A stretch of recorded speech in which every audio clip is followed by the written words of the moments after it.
Nice call. Come, Cyberpunk. There are just some memes that just like transcend time. Harambe. I still laugh at Ugandan knuckle memes, man. That will never not be funny to me. I showed Joey that I slammed my penis in the car door meme. I today, don't understand which that one. It's not about understanding it. Half the memes, right? That's how it always starts, though. Cheers. You don't understand the meme when you first get introduced. Yeah. But you understand it through a weird repetition and kind of mutual respect of not really understanding what the fuck is going on. Right. But it's kind of funny. But like, most memes is like, you can change it up a bit. You can make a derivative. I don't know how Yeah. much you can derive. You'll be surprised. From Well, a it's like video the like whole that. steamed hams thing, right? That's true. That got like it can be pushed as much as it wants to. By the way, welcome to this episode of the Trash Taste Show. I don't know what episode we're on. Not that we say the episode. Trash No, the Taste Trash Show. Taste Trash Show. Taste Show. I guess we just like found ourselves in I a don't know. topic I before don't we know, even man. like Yeah. started the show. But welcome. I'm Right. your host Connor with the boys, Joey and Garnt. Call this segment nice call. Yeah. in the time. No, we'll get to Don't one. do that. Because like going back to the memes, I just like I don't understand why I find things funny anymore. Like I just sometimes like I don't know why bass boosted things are funny, but like it just appears in the I meme think we are sometimes, and I slow- just like laugh. I think we're Yeah. slowly breaking down the human psyche and the human consciousness and what is objectively funny. And for some reason, seeing an orangutan and some man going, "Uh-oh, stinky," seems to always make me laugh. And I can't tell you why. There's no deeper meaning. I'm just fucking stupid, and I've been hacked by this system that somehow works against me. It's just like the perfect science of just like the right Yeah. noises and the right images. You know it's bad when I could show that to a 5-year-old and they would be unamused, but I'm there just pissing myself, like crying, laughing, and it's like, what has happened? Have we been hacked in a way that like allows our brain to revert to like 1 year old and find things funny? Because I don't know anymore. I don't know. I feel like the internet's just like broken our sense of humor. Like, Yeah. why is the peak of internet comedy just perfectly cut screams? Like that is just that will like never not be funny. I know, but why is it so funny? Like I hear There's it, I hear a something- scream, I sleep. If you cut it just once, like a millisecond in, it's fucking like comedy genius. Because imagining the disaster is way funnier than seeing a disaster, right? Like, it's like, you've probably seen a lot of videos, right? Where there's like punchlines where people use like massive explosions as like the punchline. Yeah. But you never think like, so like, what was that explosion? Like, was that What was blowing up? Did people die? Like, you're like, explosion go bruh. You know what I mean? Like, yeah. True. Stuff is way funnier when you can imagine what happens. That's almost, true. in some aspects, right? Like what do you think is a meme that will just like you'll find funny in 5 years? Any Wii Sports meme for me. Like the moment that music starts playing, I'm like before the joke even starts. The moment I hear the music, it's already funny. I'd Yeah. like to think when I'm 50 years old that there's somebody I can go to and I'll be like, what's 9 plus 10? And then they'll be like, 21. And I'll be like, yes! And then we'll like, you know what I mean? Like, the same way that my parents mentioned some weird 60s BBC show that well, I know that spotted thing. Yeah. I'd like to think that's what it's going to be like, Yeah. Or someone, they'll be like, so no head. And I'm like 16, I'm like pissing myself. Yeah. Like, I don't know. We're in this weird time where I think humor is going to be so fucked and like. Oh yeah. I mean, it's fucked month by month, let alone what it's going to be like in like 1 or 2 years. I just think all humor is just going to be like some Morse code jokes or something. In Yeah, future. probably. Or We're just gonna hear and just fucking piss ourselves it's going to be laughing. like visual, like what is it, Braille? Like, Yeah. like, and then he said, and it's like just Braille on the screen. And we're going to be like pissing it, and it's going to be like. That's going to be the that humor. just sounds like a hilarious meme. That could be a meme. This is where memes are going. Though. Bass boosted braille. I'm laughing at the thought of shitty memes. Like, Bass boosted, bro. and this is Can you imagine? Why is that? and And then he said, and this is the That thing. just sounds, the idea of that just sounds hilarious. Did we to just me. go with a new meme? I think And- sweet. And it's weird because being friends with someone like Chris, right? Yeah. Is that where Chris is just on the Chris is in the weirdest spot, I think, because I've shown memes to Chris where Chris will break down laughing, and they're absolutely stupid. But I've also shown him memes where his boomer side comes out. Right. He's definitely like, what is this? What is this nonsense? Why is there flashing noises and deep fried? What is that? What is, you know what I mean? Yeah. Like Chris is in that really interesting spot where he's like, Chris can be a boomer when he wants to be a boomer, but he also enjoys Gen Z humor when he wants to. That's true. And I find that really interesting because I'm totally like my humor is so fucked now. Yeah. I can only laugh at stuff when it's like bass boosted and farting noises. Because I don't know. I feel that. I'm a child. Yeah, I feel that because it's gotten to a point where I don't know why I find the things I do funny. I just know I find it funny, and there's no like formula to it. There's nothing I can break down to be like, haha, that was why the punchline was funny. You know, you can't explain half the memes. Yeah, the problem is it's if you have a favorite comedian, you can be like, watch their stand-up special. Yeah. If I'm I bass boosted. Daffy Duck slamming his penis in the car door with Parappa the Rapper there. How the fuck do I begin to explain what I'm into? Just send a YouTube link. But then, trust me, this has 10 million views. It's funny. Here's the problem with sending people weird ass memes like that. It's like, and I've had this because I've been on the receiving end of memes. I think everyone has. Well, I'm like, what the fuck is this? Yeah. And it's just this. We've turned comedy into this weird kind of niche where it's like, it's like the equivalent of liking some weird German techno band now, and it's like that's what comedy is now. Because to get like a lot of the most funniest memes to me is it takes like 10 layers of meme You gotta levels. go deep. Yeah. It's something that if you're not invested in this one meme aspect, then you're just not gonna get the meme because it's just gonna be random. The joke of the meme is like a reference to another joke in another meme, and so on and so forth. So it's like, what the fuck is this coffee? Hold on. What? Does your coffee taste weird? What does it taste like? Wait, what's wrong with it? Tastes like coffee. What kind of? Is it instant coffee? No, it's not. Oh, it's very. Whoa, what the fuck? Coffee's what Maitland usually makes. Is it really? That's some bass boosted coffee. Yeah. This is what I would describe as a crunchy coffee. Yeah. Let me see. Have you had these coffee before? No, but What do they do? Sorry, that threw me off. Yeah. do you mind? Sir, go ahead. Go ahead. A coffee review with Navi. Huh. It's cold coffee. Steel. It's What the fuck? It tastes stale. Yeah. Did the Nespresso let us down? What's going on? Is it the Is this milk? the betrayal? I'll Was go it the milk? upstairs. Get the operation. Send in the presses. Find out what happened Might be here. the milk. I'll go upstairs. Oh, that's funky. Like, I just don't bother to try and keep up with memes anymore, just because like it's like I already thought the fucking Ugandan Knuckles meme went by so goddamn fast, and now I've realized that Ugandan Knuckles sticking around for a month was like a feat of accomplishment for me. I mean, I still find Ugandan Knuckles. I think 5 years ago, it's even quite different from how memes are now. Yeah. Now, I feel like, okay, 5 years ago, we had memes and we had like 3 or 4 that were pretty big. Yeah. And you wouldn't really hear about other memes. But now there's always like 10 memes going on at once. Maybe one of them will kind of get somewhat mainstream. Yeah. And even then, I don't even mean mainstream like normal audiences. I mean like on the internet. The Twitter sphere. Yeah. Because there are so many memes. Like if you ever watch Lesson in Meme Culture, do you watch that channel? Nah. Guy who discusses memes, and there's like every day there's a new meme. Yeah. But most of these memes live and die in the week, and I don't consider them like memes. No, I'm no, like, no.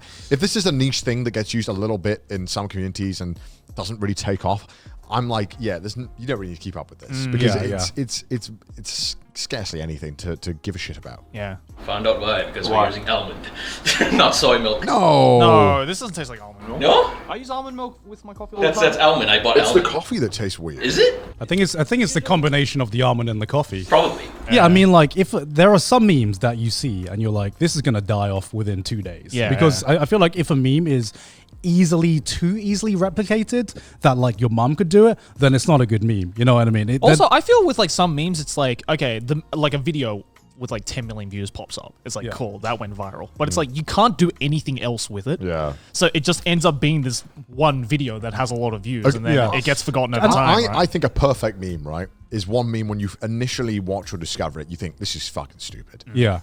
And then third time, you're like, oh, okay. Have you witnessed a perfect meme yet? As the meme Well, I master? think vocabulary does that quite a lot. Like the word like bussing. Yeah. Like, Yeah. I actually despised it when I first heard it. Yeah. But somehow it just grew on me. Yeah. And now I find it hilarious. And I don't know why I can't stop saying it. And like D's nuts. Yeah. Like D's nuts is not funny. Like scientifically speaking, D's nuts is not funny. Speak for yourself. I find But that hilarious. I'll fucking laugh. I will laugh every goddamn time. I'll find any opportunity I can to It's say one of these those nuts. memes where you laugh and you like hate yourself for laughing. Yeah. You know what I mean? It's like dabbing. Yeah. It's like- It's the modern equivalent of whipping yourself, but mentally you're just like, fuck. Yeah. You have to schedule Well, a better help call after this. Fuck. I feel like a lot of memes now are also like platform dependent. Like there are like so many like TikTok trends and TikTok memes that are massive on the platform, but like we don't like get exposed to it at all. No. And feel like it's only like it's a super big meme if it like goes off of the TikTok platform and you see it on Twitter or on like YouTube as well. True. Is Japanese TikTok good? No. Because right, and I know Is TikTok good? I'm going to say this Yes. right. I'm going to say this I think right. TikTok I'm going is to say good. this right now, right? Before people fucking accuse me of Yeah. being like, "Oh, this is what the content gives you." Blah blah blah. I downloaded TikTok, right? Yeah. Fresh account. Yep.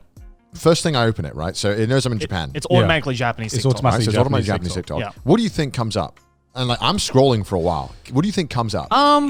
Well, my experience? Yeah. From my experience, it's just a lot of like Japanese girls dancing. God damn it! That's all it was. Yeah, that's all it was is. literally Japanese women, right? Yeah. And yeah, they're very beautiful, very Yeah. attractive. Yeah. Not even dancing. No. Just like moving their arms slightly. They just like- and they normally have assets that are bigger than normal. Yeah. And that was all it was. Yeah. Great. I scrolled through like 50 TikToks, and maybe out of the 50, I didn't pause any of them. I'm just scrolling. Yeah. Brand new account, nothing. All it knew is that I was probably male. I'm guessing it knew that from the App Store. Or some Yeah, shit. yeah. And that's all it was. Yeah. They're like you'll enjoy this type of content. All You it are a was. Japanese male. And I was just like, don't get me wrong. There is a time and a place for this. Yeah. Yeah. I don't want this. This is not what I want. I wanna see the memes. I am not a kind of person. All right. I don't know if this is like a it's just like, sorry, Sigma male grind set. Thinking. I don't want I to hate see. how you said that. I don't want to see like women or. Sorry, this sounds so bad. Go on, say it. Say it. I don't want to see women. I don't want to see shit that is trying to make me horny when I'm not horny. Right? Right, If right. I want to watch stuff like that, I'm just going to go and watch porn. Yeah, right? of course. It's very obvious what audience that is. Am I allowed to say that? That's like women just dancing and showing off boobs. I mean, it's always No, I mean, it's been yeah. like that since the beginning of probably time. like, I'm fine with that content, yeah. but I don't want that most of the time. yeah, I mean, it's There's the only same- so and much I of that kind of content you can consume. Yeah, right? It's the, and it's the I same. don't- It's the same reason why everyone hated the old. Remember when like YouTube went through this epidemic of the reply girls? Yeah. where it was just girls with Scantily Those, clad like- clothes, It's yeah. just that obviously I have absolutely nothing against people who want to make that content. no, exactly. I support all that stuff, and any sex workers, you keep doing what you want to do, man. I wish there was more protection around stuff like that. Obviously, this is very different. Yeah. But it's just for me personally, most of the time when I see that stuff, I'm not the audience they're trying to appeal to, because I don't want to. I don't see that stuff, and I'm not like, oh, this is the content I want to see. Right. well, you're because for also, me, you're it's also like- not a horny teenager anymore. Right. Yeah. But Right? to me, it's like, as someone who is 25, I'm doing my own thing, whatnot. To me, when I see a girl dancing as a content creator, I'm just like, okay, what am I following for here? Yeah. What am I? If I want to follow this creator, what am I coming back for? yeah. Yeah. To watch them dance, like when it's And not dancing. not even it's not dancing. dancing. It's like your like They 50-year-old do aunt this- at a wedding. They do this dancing. fucking same thing every time, right? They just go like this. Yeah. It's like your 50-year-old aunt at a wedding, you know. Yeah. It's just the bare minimum of movement, and it's like that, this is right? dancing. Right. God, this conversation must make me sound so sexist, and I'm not trying to be. No. It's But just, it's not the content we because personally want to see, right? That's not even like the worst kind of how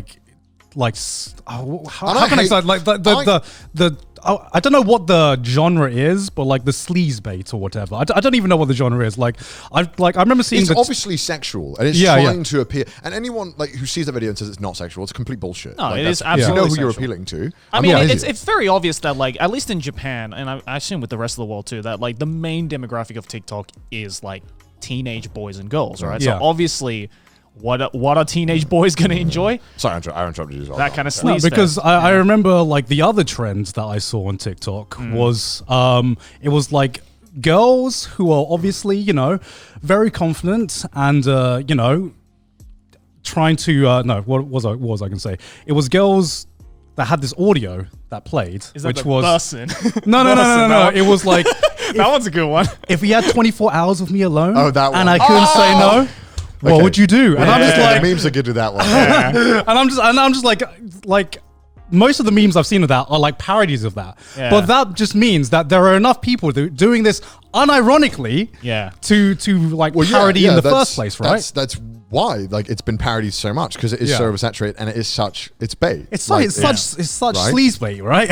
You know, and is this a new coffee? Yeah, Let me just give this a taste. Coffee gate, trash taste. Coffee gate. Fresh taste coffee. Is it better? Still tastes funny. I don't know what's happened. There's something offensive. I'm not offended, but I'm like, come on, man. Just because I log on the platform, you got to show me this shit. Yeah. Like, at least give me something else to look at, so like, you can like, kind of figure me out. Like, you know? give a little bit of variance, I'm right? like, in the content. Why are you gonna assume what I'm into, man? Yeah. Like, yeah, she's beautiful. Good for her. I'm glad she's killing it. I'm glad she's got 20 million views every goddamn second. Good for her. Why did you assume I was into it? No, but that's the thing, right? It's like I wouldn't even be mad if it was just, you know, popping up every now and then, right? It's like, yeah, of course, you know, it has to appeal to that demographic. But like, yeah, I had the exact same experience. When I opened it, it was like 49 out of 50. Yeah. With just different girls. I'm not mad because I want to be like headline. Man gets mad that woman is dancing.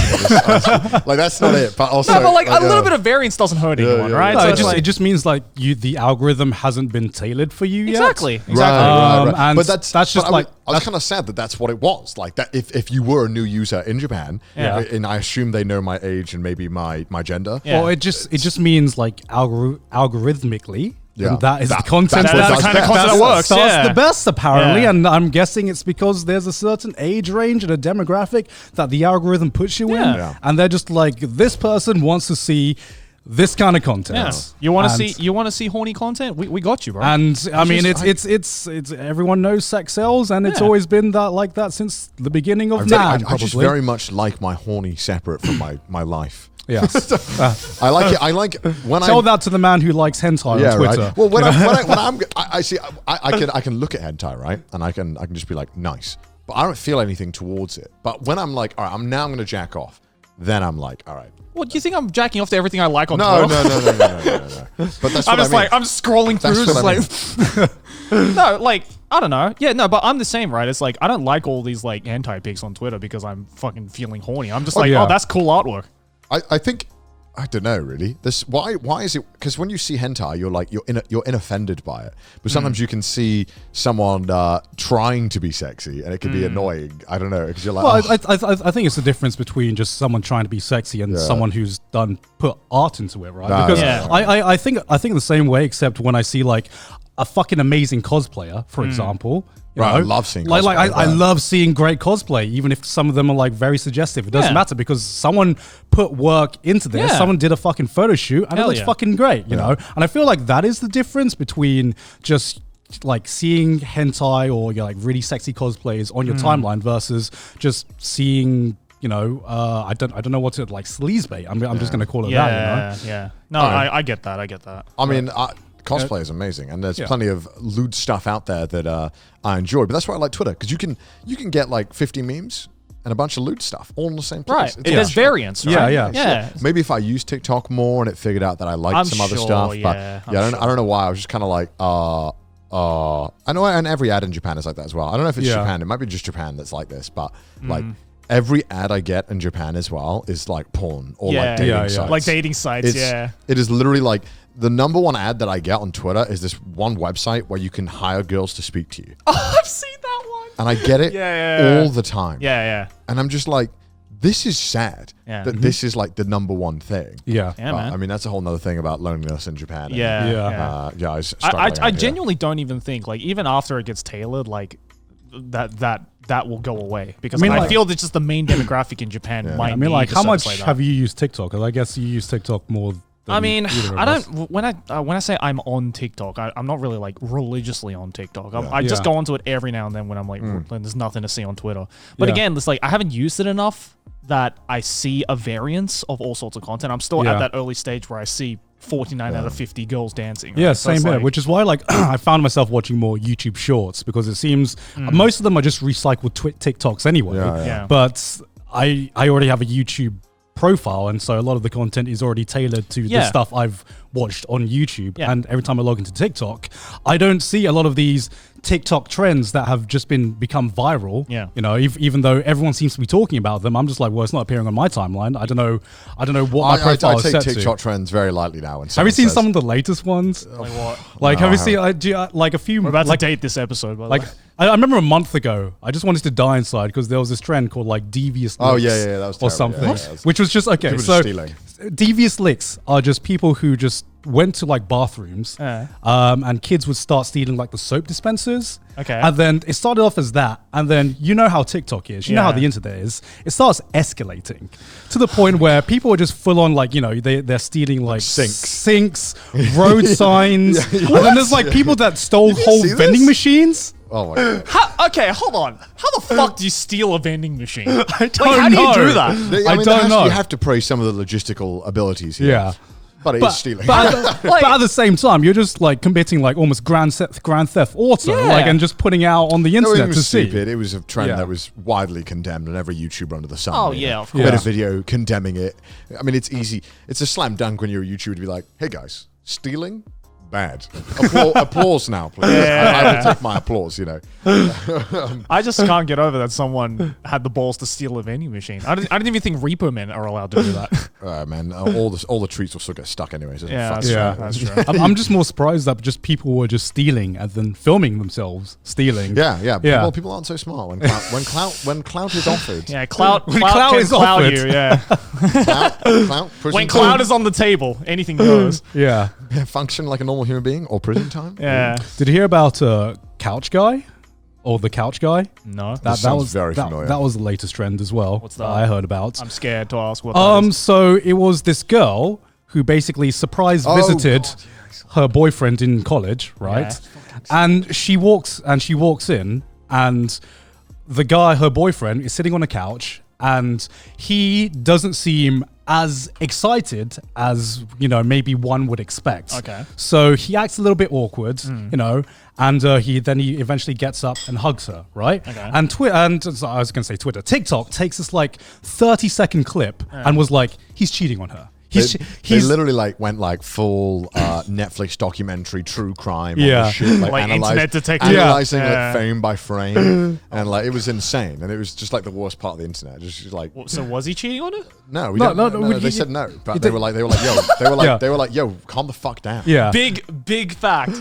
Like Maybe he just wasn't excited. No, exactly, right. There could be so many ways you could spin this narrative, right? And there were like literally people just full on projecting their narrative towards this 30-second clip. Like I saw this one TikTok that was just like the girl released a statement that was like that, and she said, you know, there's nothing more to this clip. I'm friends with all the girls. Yeah. You know, you don't need to worry about it. I know the girls. Yeah. And this one woman posted a TikTok being like, girl, you don't need to worry.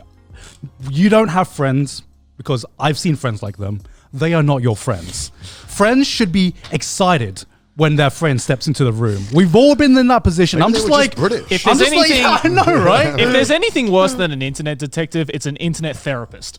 like those are the worst. Where it's like, let me tell you why your life sucks, even though you say it's great, but it doesn't. Let me tell you why. It's like, dude, leave me alone. Yeah. Yeah. And yeah, it was just like there is no way you can break down this much of a narrative through a 30-second interaction. God, no. Yeah. I mean, it's the thing about the internet, right? Where it's like some Zodiac killer shit. It's like it literally they found was. out They found him out though. I was. Have they found him? Yeah, they found him Ted Cruz, recently. they found him. He died, and he left a review for the movie. Did he? He left a review for the Zodiac. Wait, is this confirmed? Yeah, it's 100%. How did they confirmed. find him? There was, I think, how did they? He died in like 2017 or something. It was like quite a I can't while remember how ago. they found him. There was some scars, and I can't remember exactly. It doesn't really matter. They found him basically, and he left her. I don't care how they found him. I wanted to know what he thought about the movie. Yeah, and he left a review on the IMDb page. Really? Yeah. Did he say it was good or? I think he didn't like it. I don't know. That's just kind of funny. Even though it's funny. I wonder why. Reviews his own movie. I don't know why. I just fucking weird. Jesus Christ. Oh wait, before we move on, I forgot to give you something last week, Joey. Because Me and Sid got a bunch of omiyage for everyone, and I said to Sid I was going to give this to you on the podcast, but Shit. here's some tea. I got some tea. I did get Joey Omiyage. I gave it to him last week off camera. Yeah. Not trying to shill my friendship. Well, no, that's perfect because you gave me cookies. Yeah, exactly. And you gave me tea, so it's like the perfect combination. Cookies, biscuits, Biscuits, Joey. whatever. Biscuits. No, because do you know what I've realized Piccadilly. after like buying omiyage for people from like English omiyage? Oh, very cute. Very cute. It's a tea set. Nice. Thanks, man. Yeah, no worries. No, because what I've realized is that We're friends. Guys, look, analyze that clip. Analyze it now. Analyze that frame by frame. well, Joey He hesitated for half a Joey second. wasn't excited as I thought he would be. Joey wasn't that excited. Does that mean there's some shit going on? There's some shit going on. He's definitely cheating. I mean, you tell a lie. You joke, but I mean, there is some kind of truth in that in some aspects. I have seen people on Reddit or on the comments super analyzing our reactions to things. Like what? I can't remember. There's been a lot though. There's like they'll be like, oh wow, Connor seems really sad today. Yeah, but Maybe- Reddit's like a fucking free for all when it comes to that kind true, of stuff. True. Yeah. They just say what they It want to is say. interesting though, seeing how people perceive us sometimes. Yeah. And sometimes in a good way, sometimes in a bad way. Yeah, because doesn't everyone always say that you always look angry or like tired Yeah, or but something? everyone's like, oh, Connor. I mean, I am tired a lot of the time. Yeah. That's true. Yeah. That's because I wake up early. But some people are like, he's angry, and I'm like, no, that's just how I am. That's just his resting face. Yeah, you'll know if I'm angry. Yeah. Will you? Maybe you'll know. I don't know. I'll storm off. Yeah. He just won't be here. Yeah, no, but like, Reddit, I've seen some stuff on Reddit where it's like, wow, you got, it ain't that deep, bro. Like, you didn't have to go that deep into it. It's difficult because on one aspect, I understand that all they have to go off of us is our episodes. Yeah, of Trash of Taste, course, right? of course. And that's all they have to go off Yeah. of. Yeah. But I wouldn't, by any stretch of the imagination, say that Trash Taste is reflective of. Well, I guess it is reflective of who I am, but you miss a lot of nuance, right? Like it's very easy to generalize who we are, and it also is a show, right? Yeah. So we do. I won't lie. There's times where I'm like, I'm going to keep this argument going because it's great content. Yeah. Yeah. A lot of the times some of the arguments I get into with Connor or Joey are not arguments I'd get into with a random stranger. Right, because I would just, I don't, even though I do feel strongly about a lot of things, as you guys know very well, I also, in general life, just don't give a shit. To argue. Yeah. But I like arguing in this space with the boys. I didn't even give a shit on the show. Joe just doesn't give a shit. Joe just like fucking Trash Taste like I'm Switzerland literally right that here. meme. I'm Also- literally that meme with the guy in the background with the bong. It's just like, I don't care. Sometimes I do like to be able to explore other sides of opinions as Yeah. well. Yeah. But it also is like, if it is sometimes there are controversial opinions. Yeah. But they are opinions, and they are sometimes commonly held opinions.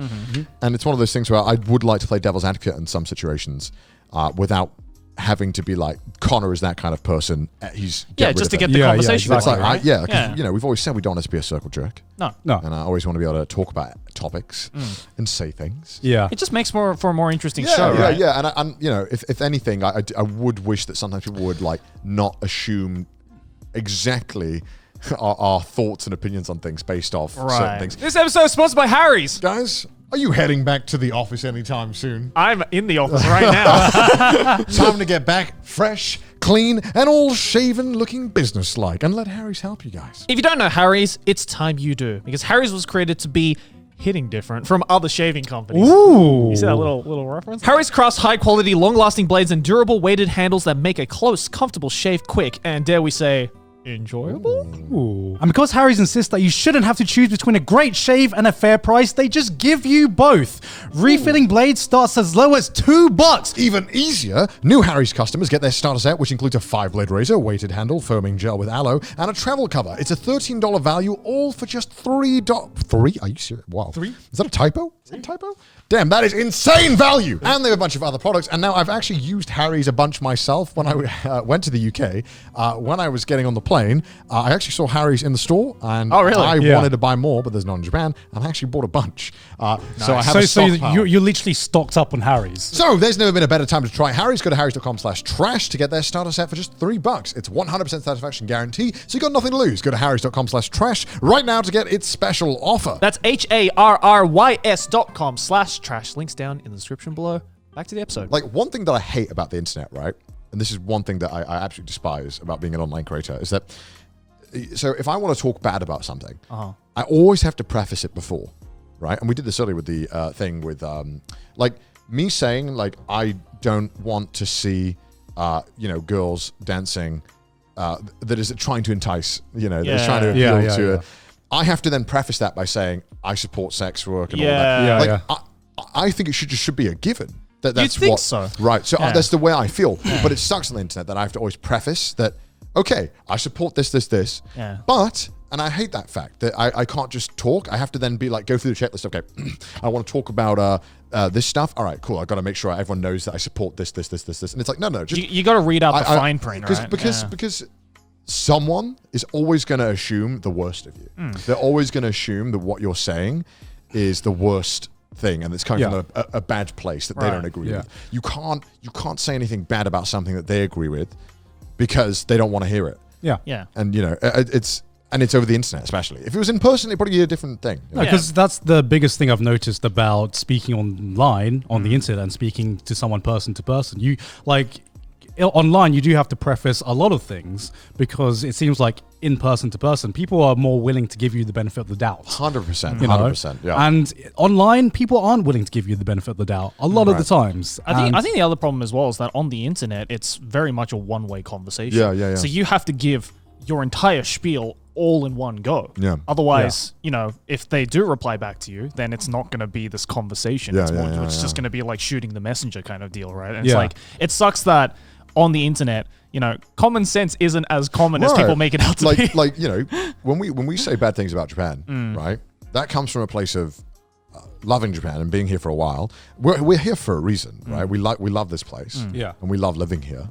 But it sucks that every time this has only happened to Japan. In the UK, I never have to say I love the UK. Yeah. No. Only with Japan do you have to say I love Japan, but because it has this weird stigma. But there's a lot of topics that you have to do that on the internet. If you want to say anything bad about it, you have to be like, I love this thing, but. And if you don't say that before, people are like, then they assume you're against it. You come from a place of hating. Yeah. And it's so frustrating that that's what it's become, because I feel that there are so many discussions that are so fucking bloated because you have to fucking go through the checklist of all this fucking nonsense. That is the biggest difference between us talking in a pub and us talking on Trash Taste, which we have the same kind of conversations. But it's like you put yourself through a buffer. Or a safety net, of the things you're about to say. Whereas I wouldn't need to do that if there were no cameras filming. It's like putting on the seatbelt, but there's 50. Like the whole way back with the gambling episode, right? Yeah. Like I never ever once thought for a second when we were doing that episode, right? And this is probably like a quite well-known episode amongst the viewers.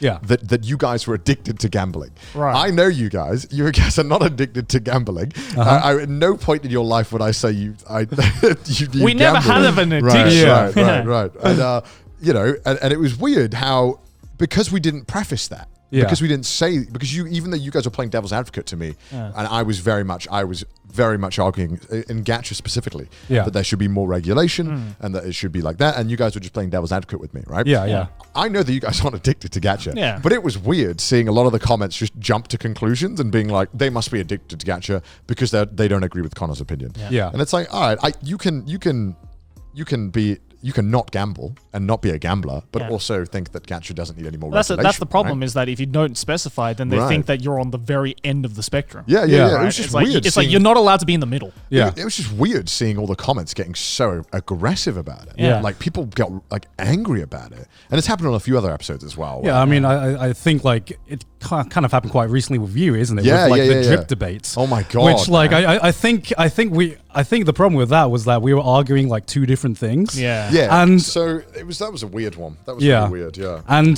people took me. I was trying to argue that you can have drip no matter how much you pay for it or how much the clothes are worth. And you were arguing that don't support fast fashion, and you try to buy things or buy clothes that are more sustainable and good for the environment. And you care more about quality nowadays. And people took that as, wow, Connor and Joey have just lost their way. People are like, wow, Connor's so goddamn privileged. And by most metrics, I am privileged, right? I'm never pretending to be like I live it like I come from like a really far off. Yeah, I've never pretended. Yeah. Right? And everyone's like, you know, it was really fucking weird. That was because at no point in that argument did I ever argue that drip had to be expensive clothes. My main argument was that the word drip initially came from, you know, when high-end fashion. When you were like the rappers who would wear drip, and it was Yeah. all branded. It had to be branded. You know, that was my argument. And at no point did I ever argue that cheap clothes didn't look good. Yeah. But for some reason, the comment section took me arguing that I prefer quality clothes, not looks, quality. Like I prefer stuff that lasts longer. Yeah. And that I don't support fast fashion and all that. They were like, oh well, you know, all these fast fashion, all the high end ones are using slave labor anyway. It's like, well, you're just generalizing it. You're putting them all in a bubble. Exactly. But I never made that argument. Right. And it was really But bizarre. You didn't. Like, I guess the issue was that you didn't put that safety net Right, there. because I didn't say I never, and at no point did I say drip has to equal money. Yeah. And that was the problem because Yeah. because I didn't say that, people assumed that I was thinking that. People love to assume. And what's even funnier is at one point, Joey, because I watched it back, Joey joked saying, yeah, drip is expensive. You were joking though, Yeah. right? Yeah. But Joey, it was mainly me people were outing. And I was like, I never even made that. I was like, what is happening? And it was like, the whole comment was like, Connor's privilege is really showing, man. He's, and I'm like, what? And they're like, man, they think with a first world mindset. And I was thinking that like, I was like, I'm from a first world country. Yeah, of course I'm going to think I'm trying my best to learn and to expand my horizons and learn more about other countries. But, you know, I'm obviously going to think through a first world perspective. Like that's because that's my world. Right. I don't like, is it wrong of me to have that perspective? No, because I feel that's the only perspective. But you like, have. I'm trying to learn about other things, right? Yeah, I mean, but in the case with that argument, it's Right. very difficult to bring in a different perspective Right, like that, right, right? right, Without it right. making no sense. Yeah, I mean, I think the argument is that, you know, yes, do you support sustainable, sustainable Yeah. fashion? But a lot of people from third world countries can't, being able to being able to support sustainable fashion is in itself a privilege because Right, a lot of right. people can't do that, you Right. know.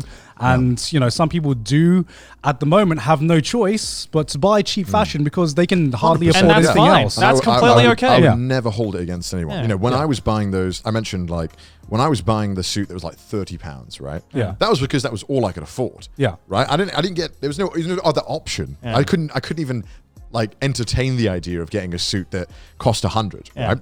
But obviously, when you're doing better and you have more income, I do think it's more of a responsible thing to do to try and buy things more ethically. But that's the thing, right? It's like in that episode, you never once said, Right, it's hard. fuck your income, buy expensive clothes. And, right? and Like, then there was I remember seeing this other argument of like, well, you know, they just overprice the clothes, etc., etc. And sometimes they do that. Yeah, they do But that. also, you know, I've had this debate coming from, you know, doing voice acting a lot, which is a job that takes 1 hour most of the time. Yeah. And you can get paid like $10,000. Yeah. Most people would think would argue that's absurd. You Yeah. should never Yeah. get paid that much for 1 hour of Yeah. work. But it's what goes into being able to do it in 1 hour. Yeah. The reason why I could do that in 1 hour is because I'm trained and I can do the job professionally. I know how to use the equipment. I know how to do everything in a way where you couldn't just take someone. You get the and quality the out of sound. it, right? You get somebody who can do the quality that you want within 1 hour in a professional way. And it's the same way with clothes to me. Like if I want a suit, right? absolutely. If I am in a good enough position to be able to afford a suit that is a nice suit, and I can get it made for me specifically, right? And get it because I have the problem that I have short legs, massive ass. Okay. So pants don't scale like that. They scale wide and down, right? So normally the pants I have to get like fitted because my ass is too fucking You're just thick. too dummy thick, I'm dude. too dummy thick. And so like that was always a fucking challenge, right? I always had jeans that were either too short or too tight, right? And I still have that problem because you can't get tailor-fit jeans. It doesn't fucking. They probably can Without paying egregious amounts of I don't money. know where they are, but suits are really easy to get fitted. Yeah. So I think as well, like, so if you were to get like, let's say you go to a tailor, right? You're paying a tailor who knows how to do it well. He's done this for like 20 years. He's experienced his whole life. He can promise you that he'll do a good deal. it's worth the extra money if you have the money and you know you can support a local business if it is one, right? I think if you, again, this is only if you have the luxury. Like it's certainly a privilege to be able to do that, and I would never ever get in anyone's case for not doing that. Well, I mean, if you gotta do what you gotta do to survive, right? Yeah. Fuck everyone else, Right, but that's the thing. It's like what I don't understand is the criticism towards like how you spend your own hard-earned money. It's like yeah. It's like I earned that money myself. I'll do with that money however I please. It's like leave me alone. Okay, that's a good point as well. Like. It's like you're not taking care of my finances. It's like why you care? Listen, the only questionable decision I make is my JoJo collection, right? I'll give you props for that. That's it. But everything, compare us to other YouTubers. I think we're pretty fucking normal. Yeah, I think so too. Where is our Lambos? Do you have a Lambo, Garnt? No. When I rent a car, you know what car I rent? What? A Toyota Yaris. I love the Toyota Yaris. That's a great car. It is a great car. The mileage on that car is fantastic. It's perfect size. It's not too big. We don't even own cars. No, I don't own a car. I don't even have a license. I take the fucking train every day, dude. I hate this thing where people are like they judge us for what like we're fucking doing with our lives, and it's like, bro, just. Like, I don't come to your house and be like, really? Hot Pockets? Cringe, bro. Yeah. You could have got cheese puffs. Yeah. Like, no. Like, what is this? I don't know. Yeah, because like going back to what you were saying about getting paid for like doing an hour of voice acting, getting paid like a certain amount that voice actors do get paid. And I give this example to like every artist, right? Or anyone working in that kind of field, which is you go to then you have to ask the client then, okay, so would you rather pay the same amount for me to do this work in 5 hours or in 10 hours to get the same amount of work? And if they say yeah or no, then you can say that, okay, so I'm being punished for doing my job well, efficiently in this time period. So you'd rather pay someone else to do the same work for more time, even though you're paying them for like you're paying for the same amount of work, but you're paying them to do it less efficiently than you. Yeah. But like the perception is that because you're doing it this well, you're giving them the same amount of work for a shorter period of time that you're charging that much, and that's just how the industry is. You know, you're not just paying for hours worked in. You're paying for skill as well, and skill is part of the pricing that you pay. Yeah, absolutely. And also, you know, when it's these big advertising companies, in what realm is it fair for your voice to be plastered over, say, McDonald's all over the country? Yeah. And you get It's a branding $100. issue as You know well. what I mean? Yeah. Like it's they're using your voice, so you have a certain right to sell that, what it's worth, right? Exactly. There's a lot of jobs like that, like, you know, like the art design, graphic design, Modeling. anything. You know, if it's although like stuff like voice acting, I 100% admit like it seems very easy from the outside, but to be able to do it consistently and perform what the person wants and be able to adjust and be able to do it all professionally is very difficult. And be able to do it over and over again. We get called back, you know, right? Build a reputation. I've still got a long way to go, man. There's people who are much better than me who can do it. But, you know, at the end of the day, you want to make sure everyone's getting the right rate.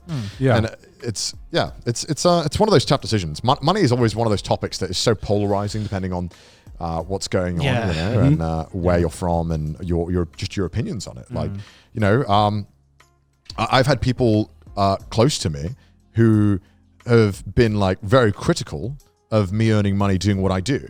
Yeah. And they've been like, well, I do X thing. Like, I do X thing that's more contributing to society. So I don't think it's right that you would get paid more than me. And that whole argument I absolutely despise as well. Yeah, because it's like, what can you say to that will get them to understand, right? Yeah, it's like if you work in like medicine or something, and you firmly believe that you are doing something more important, I would argue you are doing something more important. Yeah. You are. But that's just business. That's how it is. That's just how it works. Like, we don't make up the rules. I think there are jobs that are far more important than the jobs that we have now. Oh, like, absolutely. The fact that teachers get paid what they do, I think is tragic. Tragic. Fucking atrocious. Yeah, you know? absolutely. And I think they should like get much better pay. Yeah. But it's also like, you got to do what you got to do. Make your own bag. You know what I mean? Like the world doesn't do any favors for you. Yeah, that's not like, something we can do anything about, man, right? I will advocate for change, and I will do what I can from my position. But also, bro, this economy's rough. you know it's bad when it's like, yo, what the fuck? That YouTuber can afford a house? This guy just makes videos. What world are we in where like now being wealthy is you can afford a house. Yeah, like, exactly. Like I'm trying to secure my future because I don't know how long this job lasts. Exactly. I'm trying to do well while I can, you know. Yeah. And I would never criticize anyone who is trying to do what they need to do to succeed in life. Yeah. You know? Yeah. To a certain extent. If you're not fucking over somebody, do what you need to do. Yeah. You know, like as long as you're not actively hurting or ruining someone's life, you do what you got to do to get by, and you do what you need to do, man. I firmly believe that whatever you want to do, don't hurt anyone. Go for it. No, because I think one thing that one aspect of our job, which we wouldn't have as like a normal office worker, for example, is job security. Like if you want to get in this field and you want job security, I think we have negative job security. You know? Like, you know how hard it is to like, you know, when you apply for like credit cards or anything long-term financing, they want to know your annual income. It is literally impossible to give a number as a YouTuber. It's like the most roughest of estimates. It's like, all right, so I'm going to be honest with you. It could be like 1K, or it could be 20K, or 100K. Like, so basically, the whole spectrum of money. It could be any money. It's hard to go to a banker and go, well, I think the next video might do really well.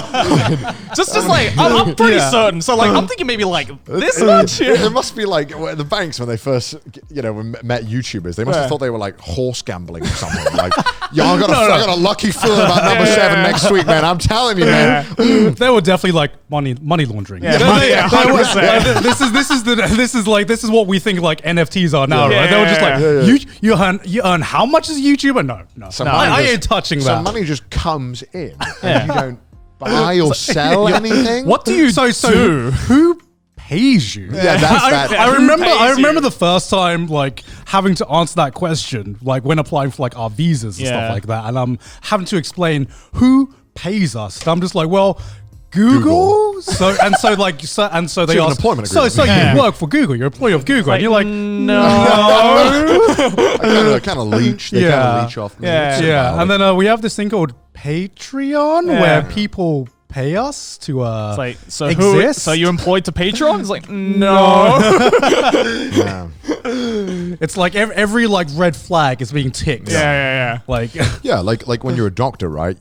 Your job is secure. Like, unless you go around killing people, you're pretty good. Like, you know, it would be rough not to be employed. Yeah. Like, I just realized how on paper, like how similar we must look to like a drug dealer, 100%. like laundering money. If you go to the checklist, so you get money put into your account. I sweat when I have to talk to accountants, man. It is the most stressful thing because they're just like, I can see on these Zoom calls the look on their face while I'm telling them what I'm doing. They're just like, okay. I find it hilarious just the situation of a drug dealer going to a bank to get a loan. It's like, so you sell drugs? Do you work for the pharmacy? I haven't got the drugs yet. So this is kind of like collateral in case I get Drug dealers, what do you do? I'm a YouTuber. I provide a service. I guess this is a timely topic. Well, not timely. It's still be like 3 weeks late, but the whole Twitch thing as well, right? The earnings. People finding out how much creators make. What was your number, Joey? I don't even know. I was like probably 20,000 or something. On stream, so.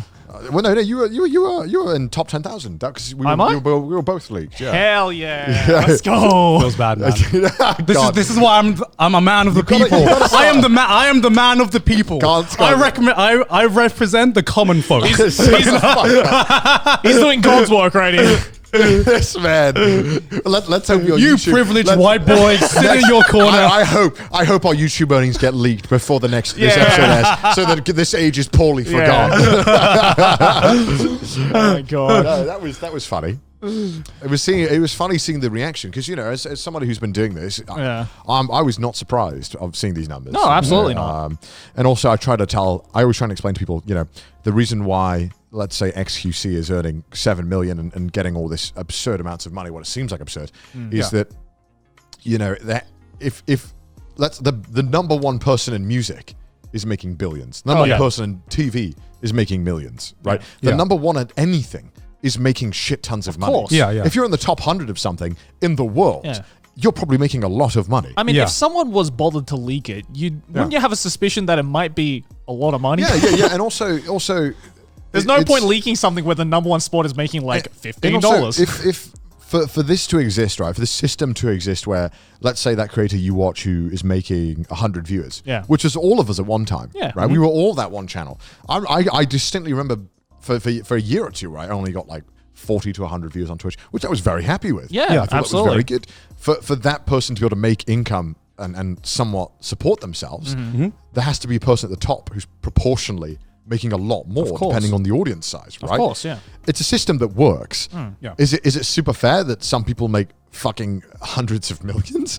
It's up to you. Yeah. You know, I mean, what I will say is that from what I saw, there is a lot more money on YouTube as opposed to Twitch. I think from so. what it seems. For the amount of work you do as well, especially. Yeah, I mean the YouTube, like the top 100 YouTubers are probably making a lot more than the top 100 Twitch streamers. I think so. From what I understand. I think of how it works. I think so as well. You look like Mr. Beast. There's no Mr. Beast on Twitch. No. Excuse your wishes. And all the ones that are on Twitch that involve money and gambling are extremely sketchy. Yeah, very, very sketchy. Definitely. And that's a whole other thing. The whole gambling side of Twitch is fucked. Yeah, that's a whole other can of worms, fucked. isn't it? Yikes. I mean, YouTube inherently is a massive platform, much bigger than Twitch. It is much bigger than Twitch. So, you know, you have like some of these channels that are uploading, you know, God knows how much Darman's making. Yeah. I'm sure he makes XQC's revenue in one day. with Yeah, those probably. views and Exactly. sponsors, right? Like it's totally crazy. And I am still shocked that people are like, top influencers earn how much? You know, when there are some of them that are going around in private jets, Lamborghinis, and all this stuff, right? Yeah. It's, you know, I wish that was me. Fucking hell. I mean, are we? I'd love to buy all of Wales. You know, some of these guys have the GDP of Wales. I'd love to reinvigorate the economy there. Exactly. I mean, are we surprised how much Hollywood movie actors make, or how much some of the top music artists make? It's kind of and then this is like a new entertainment platform. Of course, top creators are going to be making millions. You know, we're not at the billion stage yet because we're not as big as the other entertainment industries, but these are what the top creators are making, and that's just, we are just like a baby mode of the entertainment industry, you know, of like the rest of the established entertainment industry. And I'm sure when like massive Hollywood actors were first, you know, starting to make these like massive loads of money and that got found out, I'm sure the general public was like, wait, these actors make how much money? Like it's the exact, I feel it's the exact same thing. It's like, it's such a new thing now. And it's also just so unprecedented because it's so different to anything that you see on like TV or radio or anything like that. Is this just three guys trying to justify their income, the conversation? Pretty much. And like with the Twitch thing, it's like most of it's public anyway. Yeah, that was what was especially weird with the Twitch thing, is that most content creators' sub count is public, and this income was somewhat known or close to known. Right. You could easily have like kind of guessed how much it would have been, right? So it's like quite odd. Why is it a surprise? It's quite weird. But I think the people that I think a lot of content creators were like, I can't believe people who are still surprised about it. I think the people that were surprised about it were people who weren't involved and didn't watch Twitch or weren't, you know, touching it at all. Yeah. And I saw people being like, I'm going to be a Twitch streamer. I'm like, yeah, all right, good luck. that shit is harder than YouTube. Man. Like, Twitch is fucking hard, man. And it's the search algorithms aren't nearly as optimized as YouTube or TikTok or something. Well, I mean, it just shows that, you know, this is a growing industry right now. Like it's weird seeing how YouTube and Twitch have evolved as time has gone on, and seeing it go. I think that's where the difference lies and where they get their perspective from, which was the difference between, say, Twitch streamers and YouTubers versus Hollywood celebrities or big music artists. Is that you know, a lot of us started off in that exact same position as everyone else. You know, it is an equal playing field. So we didn't have to go through these auditions or, you know, go get signed by this massive music label or anything like that. We grew organically by ourselves. And I think it's just the shock that someone who went through that avenue is able to earn that much, right? But it's also like, you know, I think what a lot of people don't like to give credit to is that a lot of the creators who are earning that much now, right? At some point or another, they were working full-time hours on top of whatever else they were doing, on something that wasn't paying them. Yeah, but that's the thing. It's like for like years. Yeah, I feel like Twitch streamers again is like a lot like YouTubers, where like the biggest difference is that I think a lot of people see them more as like this person that's on the same level, right? It's like a lot more personable. It's just like the dude across the road type of thing. Right. Whereas like no one views fucking Johnny Depp as like the guy Kanye across West, the road. Right? Kanye West could like burn $1 billion, and people would be like, "Oh, Kanye, yeah, you?" that's just Kanye being Kanye. But if a YouTuber did that, it'd be like, "Oh my god!" Yeah, exactly. I mean, like it's different, right? Yeah. And there is this weird kind of dichotomy of how they expect the standards of traditional celebrities to influencers and stuff. And I forgot what I was going to say. I was going to say something else. God, you probably have something to say. I'm fucking dumb. Wait, I was going to say something after Jerry's point, and I totally forgot it. what was Joey's point again? My point was that Twitch streamers and YouTubers are seen a lot more as like just like a friend, or like a lot more personable. Not this person in the clouds like a lot of like Hollywood actors are. Do you ever because when you first start making money on YouTube, it's exciting. Yeah. Right? You're like, oh my God, I made $100. Yeah. It's crazy. Yeah. It's insane. And then you're really proud because you're like, oh my God, I can get paid for doing this thing that I love. Yeah. And then for the first 2 years, I was making enough to maybe buy myself a movie ticket. Yeah. $10,000. BIP. The first year, I think I only made like $500 from it. Yeah, sounds about right. Second year, probably made like $5,000. Still not enough to live off, but I was like, "Whoa, it's exciting!" Right? And then it goes up and it scales up, and that's when I think you start to feel bad about how much money you're making. Yeah. Right. Yeah. Do you ever get like imposter syndrome about it? Yeah, of course. I think every YouTuber does. I think most nearly every YouTuber, YouTubers get imposter syndrome. The reason why a lot of YouTubers don't want to talk about that money is because a lot of them feel bad, I think. Yeah. I don't think they should, right? I wish we lived in a system where no one gave a shit about money and people could just be more honest about it, and that people could, because then I think that would make a system. Well, that's why I'm glad this Twitch thing came out, because now people are like wearing their fucking earnings on their badge. Yeah. Well, because I think that it makes a better atmosphere for everyone to be able to negotiate for better like pay in their job. There's in traditional jobs, there's sometimes, even though they're not allowed to ask you to do this, the bosses will be like, don't talk about how much money you're making. But you're allowed to. But people don't, because they're scared and they don't want to. They don't want to be judged, right? But if you're doing the exact same thing as your colleague, whether it be on Twitch or in the same job, you should be able to argue that you should be valued the same way they are. Yeah. And it's one of those things where when I meet other content creators in private, I'll ask them, like, how much did you get for this sponsorship deal? Yeah. And I'll be like, what did you get? Because I want to make sure you didn't get fucked over. Yeah. Because I know how much you should be getting. Because like, speaking from people in the industry, nobody teaches each other. No. And one of the stupidest things that a lot of content creators don't talk to each other about this, even though the more content creators you talk to, the more you realize, oh, a lot of people are getting fucked because they've never talked to any other content creator about this, right? Taking deals that, like, for example, like I took a deal for a sponsor on a video. This is when I was getting around about an average 50,000 to 100,000 views. I took a sponsorship for $100. What? And the video got 500,000 views. That's not worth it, by the way. A video, let's say when you're if you have 50,000 to 100,000 average views, you should probably be getting about maybe $2,000 to $4,000. Yeah, at least 20 to 50 times more. Yeah, $2,000 to $4,000. Which sounds like a lot. I know. That sounds like a lot to a lot of people. But this is advertising space, right? This is eyeballs that you're getting. So you have to think of it like that. So you can naturally scale I guess that's where our knowledge comes in, right? Where it's not like that's not a set number because it all depends on the client. It all depends on the product you're promoting. Some clients in certain spaces are willing to sell you like this spot for a higher price. Some aren't. Some want it's really comes down to experience, but if you're a content creator, you should really be talking to other content creators. 100%. If you have no idea what to charge a client, right? If you have no idea, then I've like, because here's the thing, I've searched up like before, like YouTube of like how much you should be charging certain clients, and like all the YouTubers I've seen who have said how much you should be charging have got the number wrong, you know, and that's because a lot of them aren't big creators, you know, and like the numbers really depend on where you are on YouTube, and it really comes down to experience and what other people are doing in your field,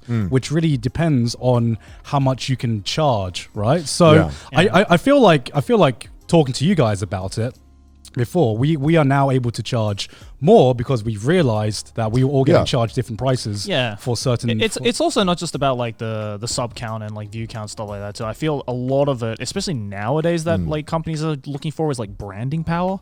Yeah, like you could have the two channels could have the exact same number of subs and views, but one could be a stronger brand. And that depends on the audience, in and of itself, right? Yeah, and it depends on like the audience and the demographics. So there's so many components that go into it. It's not just like a bare bones like I get this many views on average, therefore I should be getting this amount of money. Like it's completely case by case, and like which is like my general advice to anyone who is independent and not even a YouTuber but an artist, right? We've had to learn what our value is. That's the biggest thing. You have to know what your value is and not be ashamed to say it. When they ask for how much it costs. Like when it comes to negotiations with a company or with a fellow client, you can't be ashamed to big up your value because you are bringing something for them, right? You are bringing something to the table, and you need to articulate that. Nothing hurts me more than seeing an artist underselling themselves. Oh man, it hurts me so much. It's so bad. It hurts me so much. Like I always make sure, like if I'm working with an artist, I'm like, you sure you want that much? Like I can give you more. I think you're worth a little bit more than that. You got to have a little bit of confidence in yourself. You know? Like, exactly. Like you can't be scared to like obviously you can't like ask for an egregious amount at a small price, but you know there is a limit that you can go, and it's okay to step over that limit even slightly just to get your name out there. You know, if you really believe in your work. But just oh my god, I've seen so many fucking artists just be like, yeah, I'll give you like this amount, and it's like a tenth of what I was envisioning. It's like, I don't know if you want to do that too. Yeah. Like, be a little more confident in yourself, you know? This episode is sponsored by Honey. We all shop online, and we've all seen that promo code field taunt us at the checkout. But thanks to Honey, manually searching for coupon codes is a thing of the past. Honey is the free browser extension that scours the internet for promo codes and applies the best one it finds to your card. Honey supports over 30,000 online stores. They range from sites from tech, gaming products to popular fashion brands, and even food delivery. All right, picture this in your head, ladies and gentlemen. I'm gonna paint a mental image for you right now. All right, imagine you're shopping on one of your favorite sites. I see it. Okay, when you're at the checkout, the Honey button drops down, and all you have to do is click apply coupons. Oh my god! All right, you wait a few seconds, and Honey searches for coupons it can find for that site. And if Honey finds a working coupon, you'll just watch the prices. Look at the prices dropping. Oh my god! Oh, Joey! Joey! I can only get so erect, Joey. Go on, I have a question. How much money did you save using Honey? As you know, I've been moving recently, and I've just saved $20 on new kitchen equipment for my new house. Honey has found its over 17 million members, over $2 billion in savings. And if you don't already have Honey, you could be straight up missing out on free savings. It's literally free and installs in a few seconds. And by getting it, you'll be doing yourself a solid and supporting this podcast. So get Honey for free at joinhoney.com/trash-taste. That's joinhoney.com/trash-taste. Back to the episode. And I think another thing that a lot of people don't talk about when it comes to like the economics of YouTube and like getting paid for this as a job is the amount of time a lot of content creators will go before they get big doing work and not getting paid and not doing this for money. I mean, I did YouTube for like 7-8 years before I saw my first paycheck, right?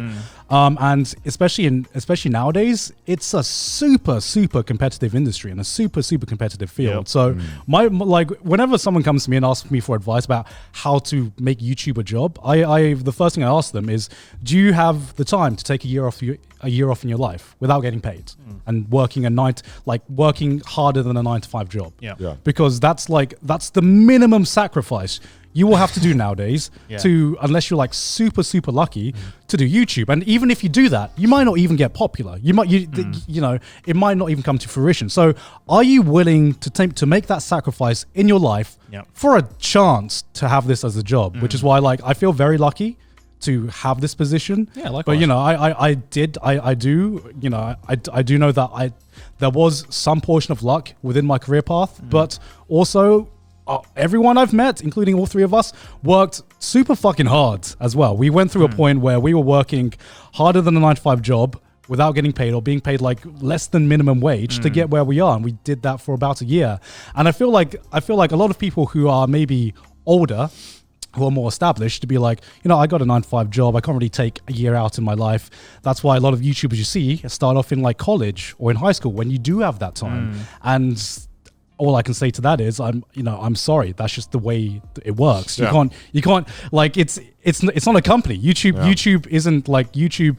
You're not a paid salary man. You know, it's I mean, like as an example, it's like, you know, like Mr. Beast, like Jimmy was barely got any views for like the first like 6-7 years of his career, and then all of a sudden he's at where he's at now, right? But like I think what a lot of people forget is that he didn't just come out of nowhere. He didn't just make a video and it immediately, get him 50 million subs, right? It's like it takes a long he time. worked for that shit.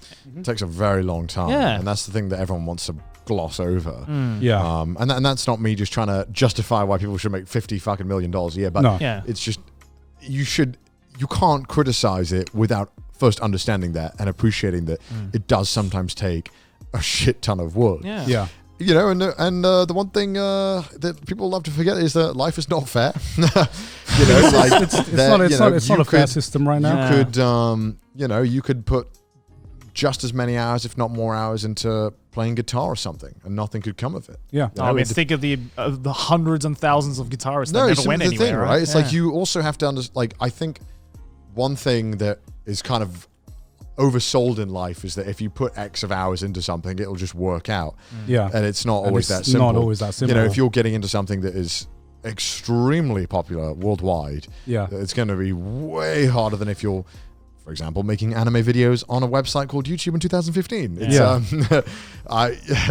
It's differences in scale of what you're trying to compete. I'm sure everyone in the world started doing the type of content that we were doing.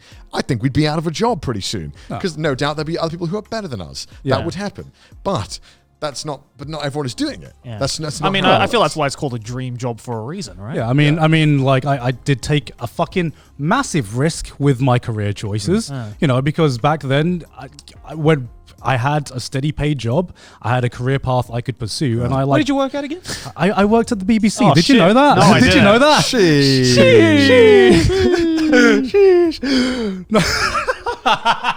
Had to bring it back. Had to bring it back for the bingo players. In the fucking timestamps, it'll be like justifying our privilege or something. Is this section of the fucking video?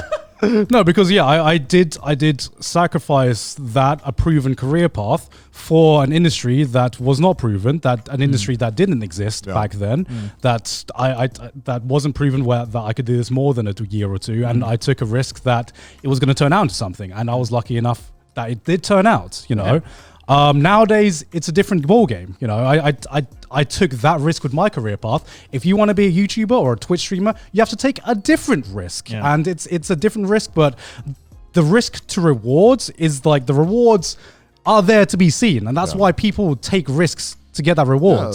The one lucky thing about YouTube and Twitch is that you can do it in your downtime. You can put a little bit of effort here and there, see some results, see that there's a demand for it, and then dedicate more time to it. That is one good thing about it. Like, yes, you're going to be at a disadvantage if you are working, like Garnt said, and you are 30 plus and you've got a life that you need to maintain. But it's not impossible. Like there are some ways, it's not impossible. and there are cases where it has worked out. Again, it's just harder, and the playing field isn't level, but it never is. I'm sure that if you let's say you just had a friend who was a big YouTuber, you're already at a massive advantage because they can help you out.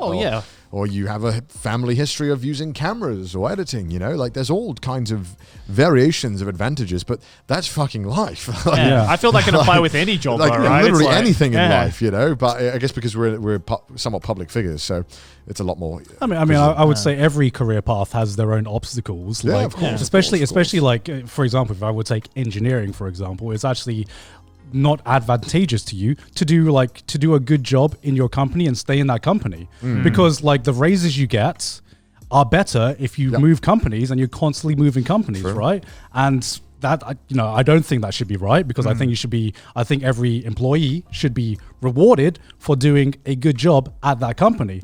But the sad reality of it is that a lot of the times in a lot of career paths, you can get a much better raise by changing companies and then moving back to the original company, and you're thinking like, why can't the original company just see me for my worth to begin with? It's like Twitch streamers moving to YouTube and then back to Twitch. True. Oh fuck! It's free privileged individuals justify that. The one thing that the one comment that I absolutely, I know I'm inviting this comment now. Go on. Okay. You've changed. I like the old blank better. And it's like, are you saying that I would be the same person I am at 20 years old that I am now? Because you're insane. If you think that I should be the same person, of course I'm going to change. Yeah. If I didn't do YouTube, I would still change. It would change regardless. I'm becoming more miserable. I'm joking. You change, right? And when people comment saying like, "Oh, they've changed," they're different from. I'm like, yes, of course, as you should. Yeah. You should become more confident as you get older. I would be worried. I would be worried if you didn't change. Right. You should mature. You should change your opinion. You should act differently. That's called life. Yeah. If you're not doing that, what are you doing? Yeah. Why aren't you changing? Why aren't you improving yourself? Exactly. But then I guess that's up. But that's the thing. It's like improving. You're not improving. Connor's becoming more gluttonous, more wealthy. He's changed since he got his Audi Benz. He's buying drip. He's spending money on drip now. Instead of going to Primark. How dare he? It all changed when Connor got this pumpkin spice latte at Starbucks for the first time. You have changed. It all changed when you went to LA. That one trip to Los Angeles changed everything. That trip to LA changed my mind. I was like, I'm not going to be broke anymore. I agree. You should always be changing. I think there is a difference between changing and becoming a bit snobby and because I still can't stand what can I say? I still can't stand flex culture. My God. Yeah, well, it's weird, isn't it? Because you want to be able to celebrate and support the people who have really worked hard and have done great stuff and have made some good content, and I want to see them like do well. Yeah. But then I guess there's a very fine line, especially for audiences. Yeah. What is considered flexing and what is. I'm not going to go around and be like, oh, this is what I bought. I'm killing it. All my investments are doing well.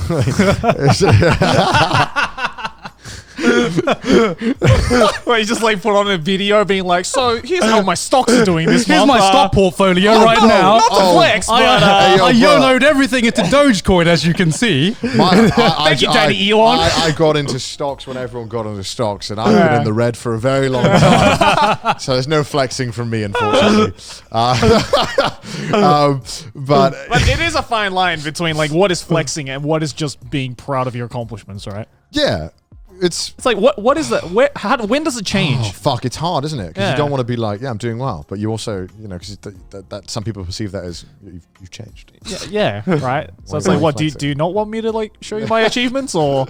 Because people support small creators and then they also turn on them when they find out they're doing well sometimes, which is bizarre. It's the underground band going mainstream. It is, just in a different field. They've changed ever since they were successful and signed by the music label. Don't like their music anymore. They're talking about different things. I like them before they became an anime opening. I don't get annoyed if someone prefers older content of mine or they prefer, because the style has changed, right? And I understand that. When you change your style, not every style is for everyone. Exactly. And I don't get annoyed when people are like, I prefer the old videos. I'm like, all right, that's fair enough, man. Like, I get it. Like, that's it's your different. taste, right? Yeah. But I'm not going to change it because that's not what I want to do. Yeah, I mean, I still get comments who are that are still like, I miss the Anime Zone. Well, when are you going to bring back the Anime Zone reviews? And I'm just like, dude, I killed off reviews for like a fucking reason, okay?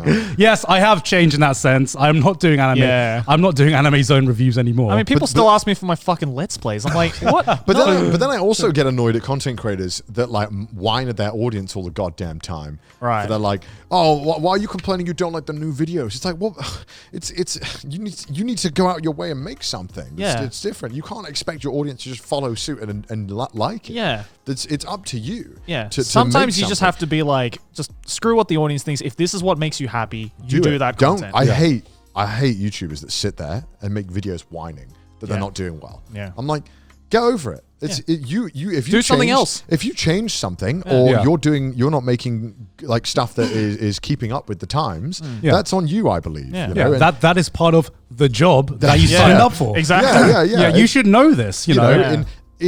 If you're a doctor, you have to keep learning the new medical practices. You can't go doing shit, like in the 1960s. Oh, you got COVID? Here's some leeches. But you know what I mean? Like you can't do that. The only difference is there's regulations, and you're forced to do it. Yeah. But God, imagine if there wasn't. People would never fucking update their thing, right?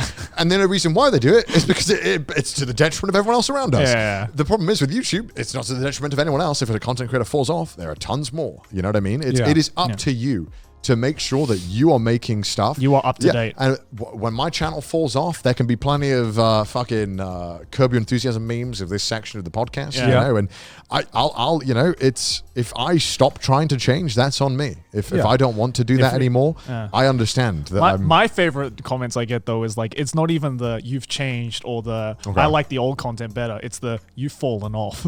Oh, there's that as well. Yeah, comments. Irrelevant. Yeah, you're irrelevant now, and I'm like, what? Because you personally don't like my stuff now? I'm suddenly irrelevant in the grand scheme of things. It's like, dude. Yeah, I mean, there's people who are not gonna like what you know, and that's fine. How you like, I'm not trying to appeal to everybody. Yeah. Like, if you don't like it, that's cool, dude. There are literally thousands of content creators you could go and watch. Yeah, that's it's not strange. me. It is strange. Yeah.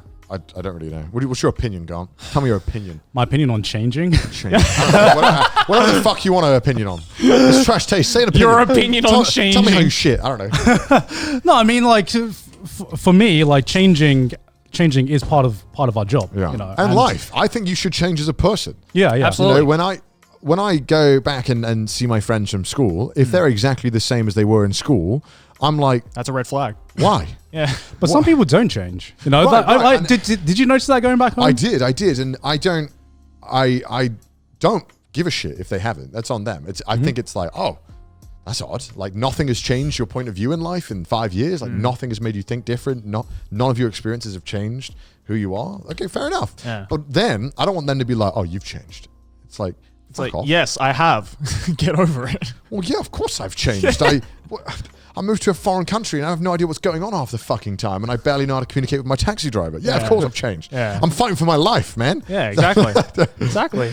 No, because I feel like that just says a lot about us as people. Because I'm constantly looking for change. I'm like same. I am like uncomfortable when things stay the same for too long. And I think that's why we fucking. I get scared when shit starts to get monotonous, right? Like, which is kind of makes YouTube my perfect job, because I never want to stay still. I'm constantly wanting to change, not just in career, but in like my own life. Like that's why I've moved countries so many fucking times. I still don't know where I want to settle down yet, because I'm like scared to like stay in one place for too long. You know, you know, that's just me as a person. I constantly like changing my life, and I'm not saying if you are the type of person who doesn't change and stays comfortable in one place, there's nothing inherently wrong with that. But all I ask is you don't judge us for changing as well. And you know, so there are some people who I was mates with back in the day that I have less in common with now, and that's just part of me having to accept that I have changed and we have less in common with. We're not going to push our values on you guys, so you know, just don't do the same. Drip. Yeah, sure. Except for drip. You should buy drip. Well, I'll give my opinion. You don't have to take it. But I'll give it. Absolutely. You know? I'm very brash with my opinion. I know that. It's, but I'm not going to cry over you not agreeing with me. Like, I don't care. I do get annoyed if people completely misinterpret what I'm saying. Yes. That doesn't annoy me. Yes, absolutely. Because I'm like, how the fuck did you get that? Like, what? Yeah. Like, you're starting a completely different argument there. Yeah, true. I need the toilet quickly. Oh, God. Go and piss yourself, Garnt. Speaking of going to your hometown and see if people have changed, right? I do have a funny story about someone who I met in my university town that has definitely changed in a way that I didn't imagine. Okay. Okay, so what happened is I went to see some of my mates who are living in Bristol right now, which was my city where I went to university. I went to University of Bristol. And so we're at this club, right? And we meet a guy there. And this guy, who I wasn't very close to him in university, but word on the street was he was the type of guy who, if you needed certain substances, that was the guy to call, right? Okay. And so, you know, I'm just, you know, having a casual chat, and he asked me what I'm doing. And I was like, I start talking about Japan. I start talking about being a YouTuber, living in Japan and stuff like that. And he goes, I do something about Japan now. And I'm like, what the fuck do you do now? What is this person? So to preface, this is a guy who applied to Love Island once, right? He is he is not the kind of guy who I would expect has any interest Sigma male. in Japan at all, right? And he goes, oh yeah, like I deal Pokemon cards now. I'm just like, fuck off. What? What is this? And he's like, I was like, how are you getting Pokemon cards? I was like, I love Pokemon. I've always loved it. And I was like, how are you getting Pokemon cards? And I'm like, Garnt, I've got contacts. And I'm just like, why did you have to make it sound like that? And so he takes me over to one side, right? And he's just like, yo, Garnt, come here. Look, I've got a good deal if you're interested in Pokemon cards. Oh my right? I was just like, what? Yeah, I was like, you're taking the piss. And it's like, mate, I just sent off a shiny Mewtwo. It got grade 9 shiny Mewtwo, mate. Yeah. First edition. It can be yours. I'm selling it, but I'll give you a good deal. And I'm just like, this is the weirdest fucking offshoot of Breaking Bad I've ever seen. Jesse, we got a grade. And so yeah, so this guy went through a complete career change, apparently, and is now dealing Pokemon cards. I've got contacts at Game Freak. Just pulls out a bunch of business cards. You know the whole weirdest aspect of this whole Pokemon card was? Yeah. What? It was that people were sending cards, their cards, for Logan Paul to open. Mm-hmm. Why? So that they could be in the video? There's some kind of like modern cucking that I'm not aware of, where like you don't get enjoyment out of opening your own things now. You have to send them to someone else who can open them, but better. It's like a form of voyeurism. It's like, he's opening that Pokemon card just the way I like. That's my deck. It's a shiny Bulbasaur. Like, what is this? What fucking year are we in where we don't get enjoyment? It's like I go and buy a bunch of gacha and I make Joey log in my account and do it because he does it better than me. I mean, that also is a thing. Yeah. Garnt always pulls for me and I get it. Isn't this weird? What is this? Yeah, I mean, I always call for Navi. What kind of modern cucking is this? Like, what is this? When did this begin? Why is this a thing? I'm pretty sure there's like a bunch of like Genshin YouTubers who get... Yeah, they do. Yeah, they get like... Tech does it. Like Tech like pulls for other players. It's like... What? I mean, I feel like it's just like living vicariously through this one person, right? Because I guess, but it's like with Pokemon cards, it feels like a weird extra step where you would send these like extremely valuable cards to be opened. Like, do they come back to the person? Yeah, they come back to the person. What? I think I kind of get it because it's kind of like sharing. You're like there's. It's all about the experience, right? Because you're sharing the experience with, say, your favorite content creator. Because there's a difference. There is a difference doing it yourself and like having the freak out by yourself, and like doing it as like a group, as like a group experience. Yeah, that kind of makes sense. I guess it just feels like this weird kind of. What year are we in? It is a bit of an extra Some step. people just don't want to open up their own things anymore. Yeah. I'm going to invite Garnt over to open up my fucking Dyson vacuum cleaner just so I can get the true experience of how a Dyson Watch him take off the peelies. How a Dyson should be unboxed. Because Garnt will do it better than me. Isn't it weird? Like okay, I understand it's a shared experience, but it's weird. Yeah. It is strange, right? It is a bit strange. It's a bit strange. I don't think it's strange. Would you do it? Would you send off your cards for someone else to open? No, but I would if I'm like, say, opening like a rare pack. I'd want my boys in there. I'd be like, I wouldn't want to do it by myself. I want to share the experience, right? Boys, 5 p.m. my place. I'm opening up. I have a fresh pack right here. Non-crinkled cards. Look, it's just like part of the fun is the shared experience of just doing this exciting thing, But when does it not become your thing? It's not your thing anymore. It's someone else's. Yeah. What do you mean? If you send your cards off to Logan Paul to open up, does he send them back? Yeah. But the thing is, like, there's a massive difference. It's like you being cut out, right? Yeah, there's a massive difference between like you gathering your friends to do it in front of your friends and then sending your cards to someone that you don't know who maybe and says, they like, don't know Sherry, you. Thanks, Sherry, for giving me the cards. Yeah. And that's it. And then that's it. I mean, it's that with extra steps, but like you're sharing that with like, say, one of the biggest content creators on the platform, right? So it's like, yeah, Joey, do this role for me, Joey. I can't. Yeah, but like, you do it, Joey. You do it. The problem is that like the majority of like, if they're like streaming it on Twitch, the majority of the chat isn't going to be like, oh, this is the card that was sent by this person. Holy shit! I guess I kind of get it now that you say it like that. I do kind of understand that you could get more enjoyment out of seeing other people react to your thing. Yeah. But it is just strange, isn't it? What level of consumerism are we on right now? Where this is, we buy things for ourselves for someone else to open for us. What level is this? It's like, just make sure to send it back. What level of capitalism is this? This is what they're going to use in like other communist societies. Be like, look at it. They don't even buy their own stuff anymore. They buy it for someone else to open. Isn't it weird? Look at that. It is like, I think, okay, I kind of get it now. but it is strange. Yeah, it's a bit weird. You have to admit, objectively, it sounds bizarre. I mean, you can make anything sound weird if you like put it in a weird way. Try it. Try it. Do it. I don't Do know. it right now. Give me an example. But like, I mean, that's kind of like the same kind of argument when Let's Players started to get popular, right? Where it's like it's a bit weird. You know, I mean, you're kind of just watching someone play a video game, and they're not even good at the video game. Well, okay, I would argue with that one though. It's not like I'm buying a physical copy of the game. Yeah, and then sending it to the Let's Player. I don't have a copy anymore. It's like you do it, and then I watch you play it. Yeah, it's not like I'm sending a game to the Let's Player, and then they're like, just after you finish it, just give me back the game. But then again, people do buy games for streamers, but then they normally do that because they want to see them have the experience that they had. So it's all about the shared experience, right? And then I guess I do understand the feeling. It's just it does seem strange to me that this even was a thought. That At first glance, it's weird. That someone was like, "I'm gonna send my cards to Logan Paul." It's like I think it's just the way you say in the sentence. Yeah. It's akin to like being cucked in my mind.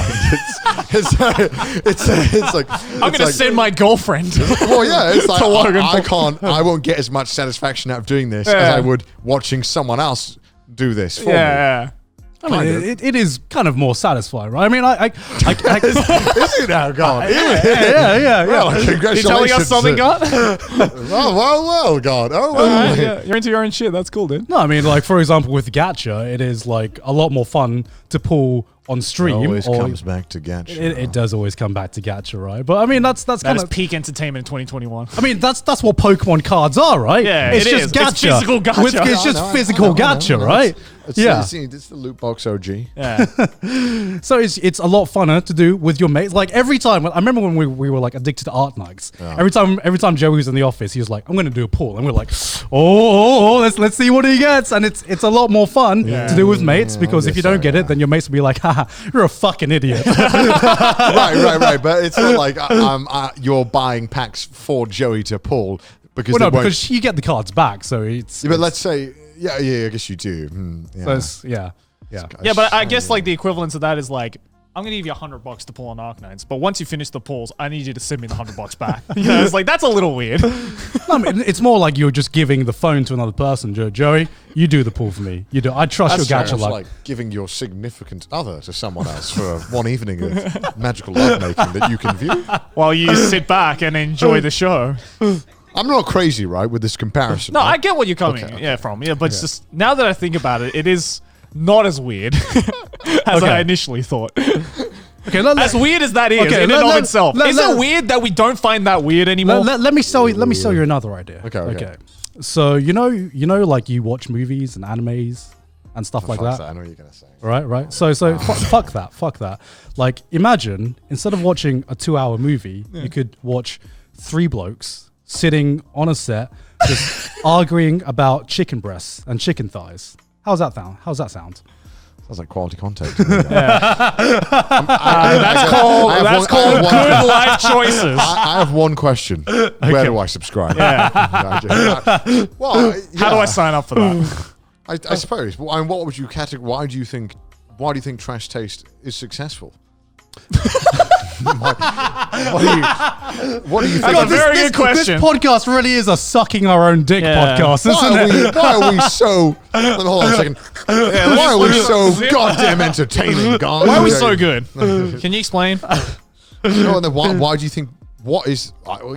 Why would someone go and watch ours instead of watching a movie which is objectively better entertainment? I could give like a really deep answer now. That is just like I feel like I'm ready for the truth bomb.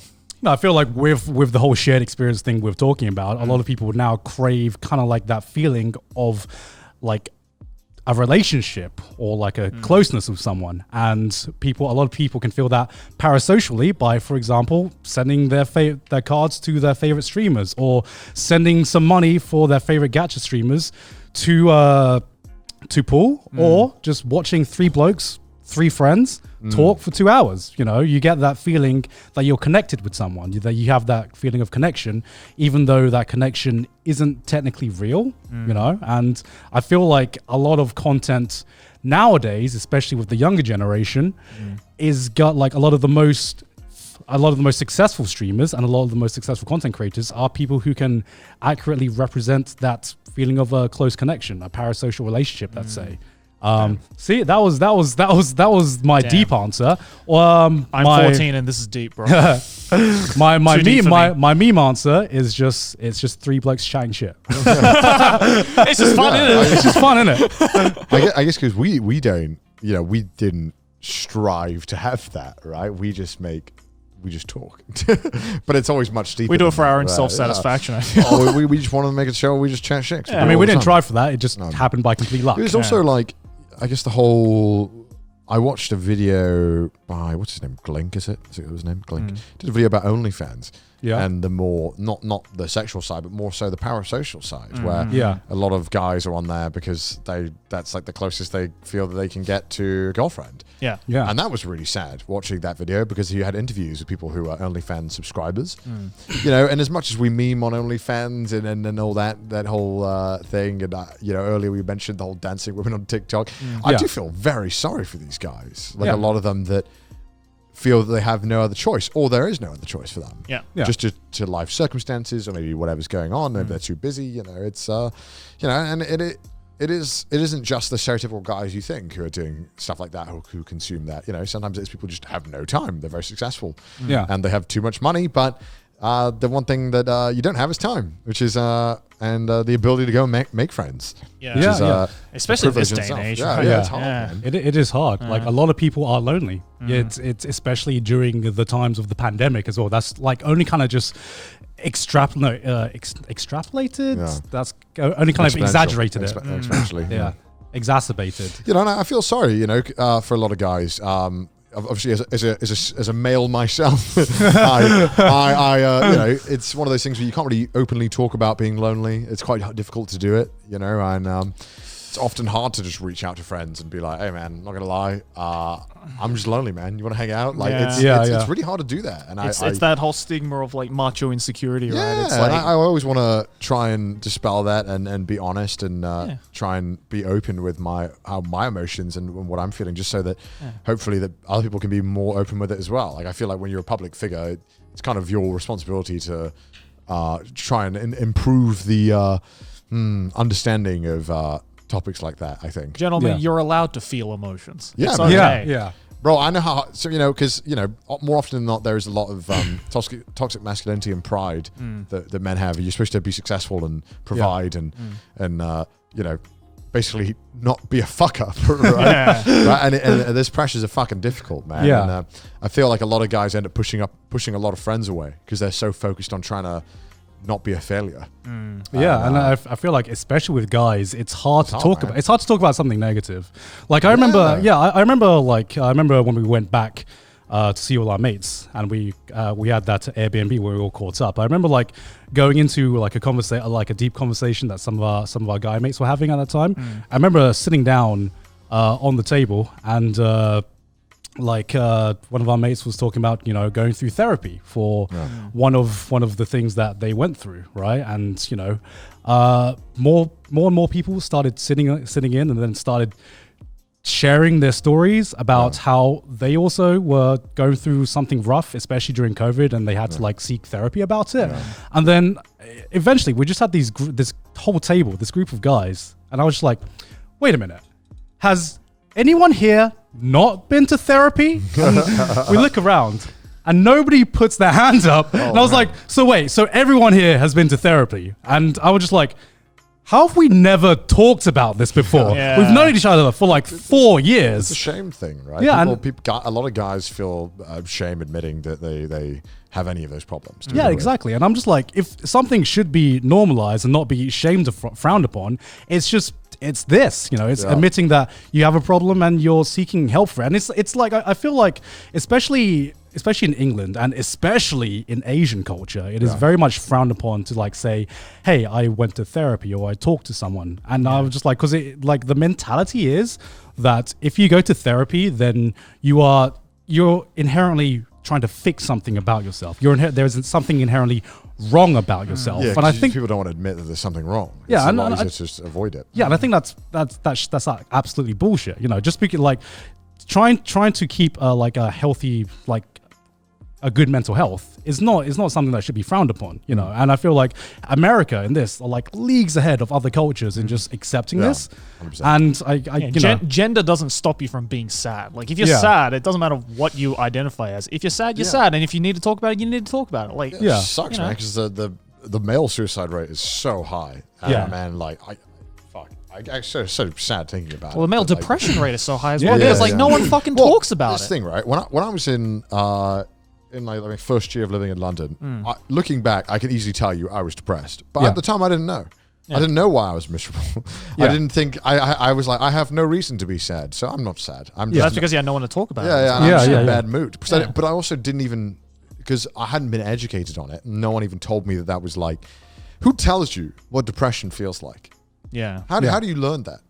I didn't know what it was. Yeah. I didn't understand what it was. And only now when I look back and I think, oh, I had like all the trademarks of depression. Like I like didn't want to hang out with anyone, but I also was lonely. Yeah. But and there's tons of other stuff. Just a catch-22. Right. It's like it's and normally it's being your own worst enemy. But I didn't understand that. And I'm very, very lucky that I managed to just get out of it on my own. Yeah. And that now I'm much better. And I think it was a whole slew of reasons of why I don't feel that way anymore. Mainly like just life reasons changing. Yeah. But I wish that I had had more education on it in school. Like in Wales, it was never fucking brought up. Depression was for people who are crazy. That was not what healthy people have with normal jobs and wives. You know, you can't be sad if you have a job and a wife. Yeah, exactly. You've got a 50-inch plasma screen TV. You can't be depressed. Depression is people who killed people, Connor. You know, that's what it was like. You know, like I'm obviously exaggerating, but and I feel at school as well. Like it's harder to take seriously because of the environment that you're in. Oh as well. Yeah. Bro, I was just miserable in school anyway. It's really difficult and it's a really uncomfortable thing to think about. Yeah. And there are times in my life where I'm like, oh yeah, I'm near certain that I was like miserable and very, very unhealthily so, and very self-destructive. But I just didn't recognize it and I didn't know why. I think that's the main reason is like, why? Yeah. No one, most of the time, nothing makes you depressed. It's just, it just happens. Yeah. And I feel like, you know, it's going back to what you were taught in school. It's just like, seeking help, therapy, those are for the crazy people. Yeah, you know? exactly. You know, it's just like you don't want to be associated with the crazies, with some, you know, and it's just like, that's just not how real life is at all. A lot of people have a lot of issues and like some on varying scales, but there's nothing wrong with just fucking talking to someone professional about it. There's nothing wrong with seeking help. Yeah. And like, you know, when you've had it for an extended period of time, I didn't know. I was like, well, this is just normal. This is how I've always felt. I don't know. I don't know anything else. This is. What do you mean? That's when it starts to get scary. Yeah, because that's all I like. For a while, that was like how I just felt all the time. Yeah. So I was like, oh, no, well, there's nothing to complain about. This is how it's always. Because your memory is very good at letting you forget things. Over a year, so you very much forget how it was. You'd be surprised how easy it is for your mind to just accept things as the way they are. 100%. You can get used to a lot of things, and it's fucking scary how you can just get used to like a lot of like a toxic period in your life or like a really bad period in your life, and your mind just like accepts that as a norm, and you forget that life could be better, that not everyone should feel this way. And unfortunately, our mind has a terrible way of coping with situations we don't like. And our brain is fucking amazing at like hiding shit from us. So for a long time, I didn't know why I was sad. I knew I was, but I couldn't figure it out. Like, the brain is very good at just like fucking putting on the emergency handbrake sometimes and being like, don't think this. It's really good at like, that little brain is really good at distracting cheeky little fuck, that boy. Oh, you. I implore you to think about it more, and if you are privileged don't be ashamed to get help, don't be fucking ashamed of it, dude. Like, don't be ashamed to talk to it about your to talk with your close mates about it, because that's the biggest thing. I think very, very blessed that I have good friends. And if your mates don't take it seriously, then you know that's something that's telling of your mates. They're probably not your mates. That's telling. Yeah, that is telling.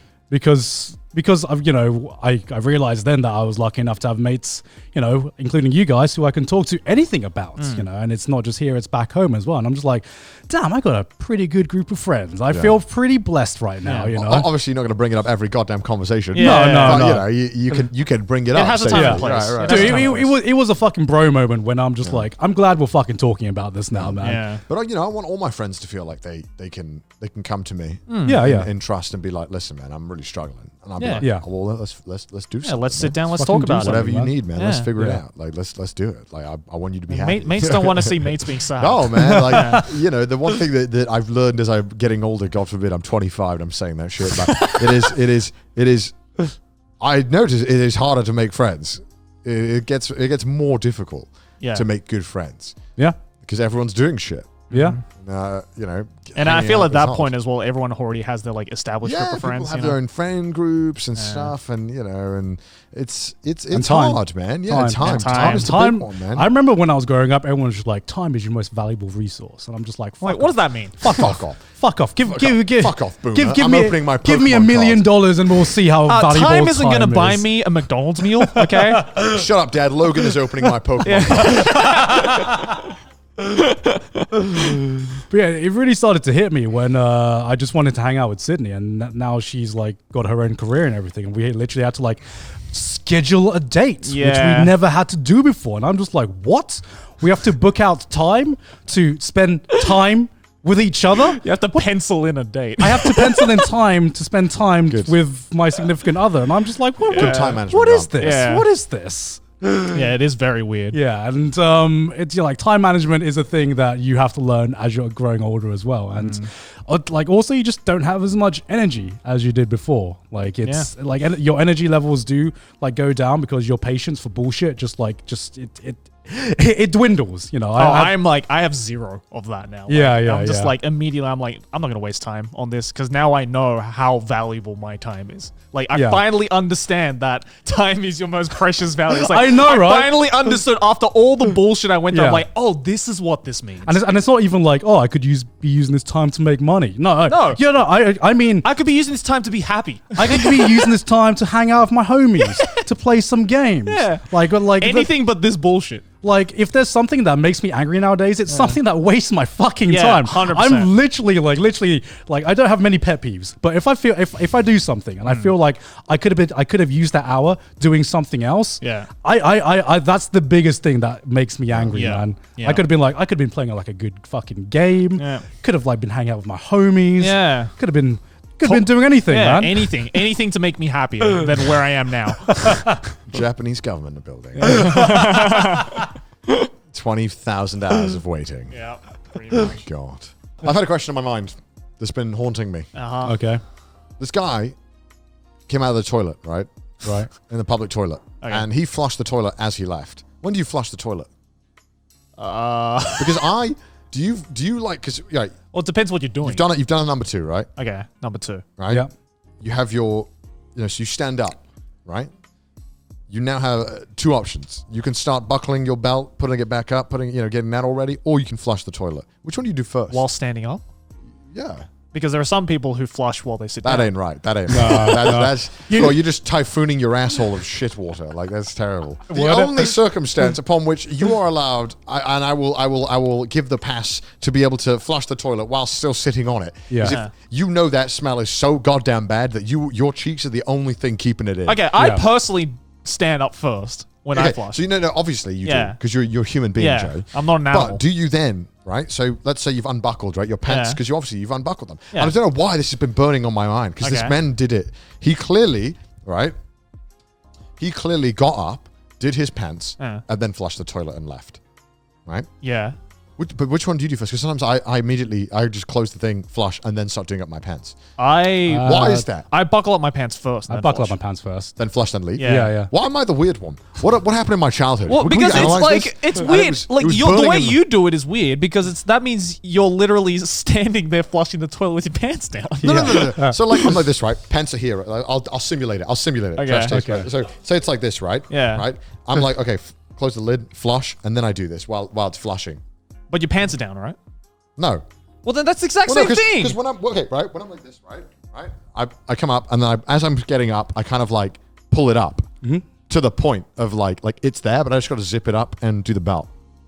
You understand what I mean? You understand what I mean, right? No. I fail to see the difference. What's the difference? What do you mean? Like, what's the difference between the way you do it and the way I do it? So when I stand up, I love how our conversation's gone to shit already. I just saw this happen. We just had like the deepest fucking therapy session. I know. How do you flush your shit? This has been on my mind for like 3 days. Go on. I saw someone do it, and I don't need a therapy session after this conversation. All right, so I stand up, right? And I picture it, right? Anyone with any pants is doing this. You pull it up, right? Yeah. Now there is a moment where you can now decide to, your pants up, you're standing up, your hands are now free for a moment. You can choose to then move your hands to the zipper and the belt to fully close your pants, or you can flush the toilet. Okay. I choose to flush. Oh, I choose to do my pants first. And then flush. Yeah. Like how do we develop these behaviors? That's what I want to know. What makes us? Why do we do this? It ain't that deep, bro. It literally ain't that deep. It's because I would like, before I flush, the flush, right, is the signal that I have finished everything. Yeah. Because here's the thing, right? Sometimes you're in a public toilet, right? I fucking hate the people who like flush. Sometimes you're fucking desperate. And you're just like, God, I need to go fucking now. And you're waiting for someone to come out of the toilets and you hear the flush, right? Yeah. You hear the flush and you're just like, all right, they're coming out. And they're staying there for another 5 fucking minutes doing God knows what. And you're the flush is like a Pavlovian effect. It's like you hear the flush, it's all ready to shit. Yeah. And it just doesn't happen. It's just like, if you flush, you better be coming out of that toilet, bro. I admit, if you flush, there must be a 10-second window where you have to get out the toilet. Yeah. You're signaling the end of your duties. That's why I want to be fully ready to get out the moment I flush. Bro, it's not a fucking sprint, man. Like, but I don't want to keep the guy waiting. I'm just wondering, is there something in my brain that makes me decide to do that first? You're just trolling, aren't you? I don't know. Like, I do wonder this. You're like, I'm going to take my time. I always psychoanalyze like little things I do, and I wonder like, why do I do like that? Why do I do those things? I don't know. Maybe it's maybe it's a habit you had since you were a kid. Maybe, yeah. Like maybe when How did you notice this in the first place? Yeah. I noticed that this guy immediately left after he flushed, and I thought to myself, oh, hold on, I do like to flush. And then take a moment and just kind of... Oh, you're the one person I would fucking hate to be. Yeah. Listen, you are that arsehole who's like, the total time, give me 5 minutes. The total time doesn't change, right? But the perception of time changes. Exactly. So, yeah, No. If to you, it's 10 seconds after you flush. To us, it's 10 minutes. But overall, it's the same time I'm spending in there, so it doesn't matter. You're going to get in there at the same time. To me, if you don't leave the toilet by the time the flush is finished, then you are taking too long. Yeah, I agree. That is the etiquette, right? That is the etiquette. I agree. Right? Okay, do you also... Have we covered this on channel before? I don't know if we have. Do you poop in public bathrooms? Do you care about that? I mean, we have talked about this. this. If it's clean. We have, haven't we? Yeah. I remember in school, I was the weird one because I didn't mind pooping in the toilets, but I also was like, what am I going to do? You fucking animal. Yeah. Like to me, it is like a last resort to poop in the public toilet. Yes. Yeah. I've seen crime scenes less messy than the fucking high school toilets. One thing I do remember now that we're talking about this, when I was back in London, I needed the toilet before I got on my train in Euston Station. Now, one thing about Euston Station in London is that it's probably one of the dirtier train stations, I'd say. Yeah. It's definitely one of the rougher looking stations. It doesn't look as nice as if train stations aren't already dirty. Well, I mean, King's Cross is pretty nice. It looks pretty fancy, I'd say. I know. One thing I noticed after going back was like, compared to Japan, everything's dirty. Train stations suck. Yeah, it's true.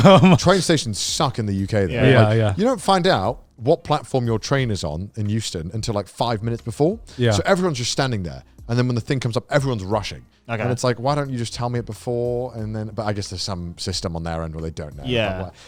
It's stupid. They should know. They should figure this shit out. Come on, figure it out. Fucking figure it out. But so I went to the toilet in Euston Station, and this shit was absolute war crimes. I'm sure some Geneva Conventions were broken in this toilet. Yeah. There was no toilet seat in this toilet. What? This was just the bowl. It was just the bowl. I've seen that before, and I thought there must be a mistake. That's already nasty. I refused to go in this one. It was very busy. What, I was like, someone steal the lid or something? Could have been a devious lake. Who knows? I go to the next one. It's the same thing. I go to the next one, and then now there is a toilet seat. There is, but there is like it is like something has happened in here. Yeah. Not only is the smell abhorrent, but like there is like 4 pieces of toilet tissue left, and it's that horrible system of like one tissue that they ration out, that you have to pull out 50 to get one wipe with anyway. It's like, what's wrong with you people? I get it that you don't want me to take a shit ton of the roll, I understand that, but why do you have to make it such a small amount? You know what I mean? Like, and it's always like half a ply. Yeah. It's like if I held this up, I could see through it and navigate perfectly in a car, right? So this toilet seat, it's terrible. And then not only that, when you leave it, I hate when public bathrooms do this. They don't have any soap anywhere. Yeah. No soap, nowhere to dry your hands. And it's like, you're just telling me not to dry, you're just asking me not to wash my hands. Yeah. Right? Like, so I go there, I do the obligatory, put water on my hands and leave, and I feel dirty still. My hands are wet. And I can't dry them. It's like a water I'm depressed. Not only was there shit stains all over this thing that stunk, it's terrible. Yeah. It's shocking. How do they not keep these toilets clean? I don't understand.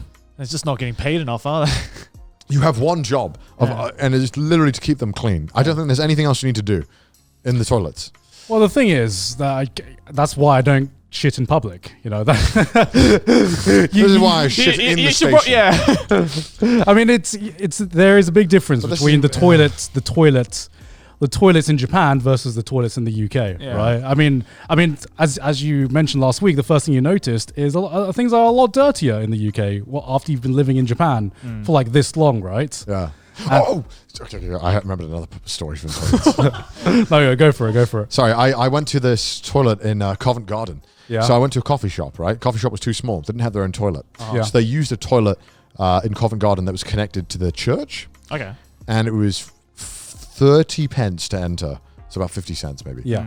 And that's right. You guys charge for toilets. Oh God, this toilet was like entering some sewer level in a video game, going down these stairs. So it was in the stairs down. You had to go on the street level. You had to go down this really old looking 1800s architecture. So you get to this kind of cove looking thing. It's this archway, right? And again, it looks like from something out of the 1800s that was never replaced. Yeah. Which is amazing. Great architecture. Woo. Yeah. But this is turnstile, and it is the most disgusting color of orange green wall that you've ever seen, and the lights are flickering.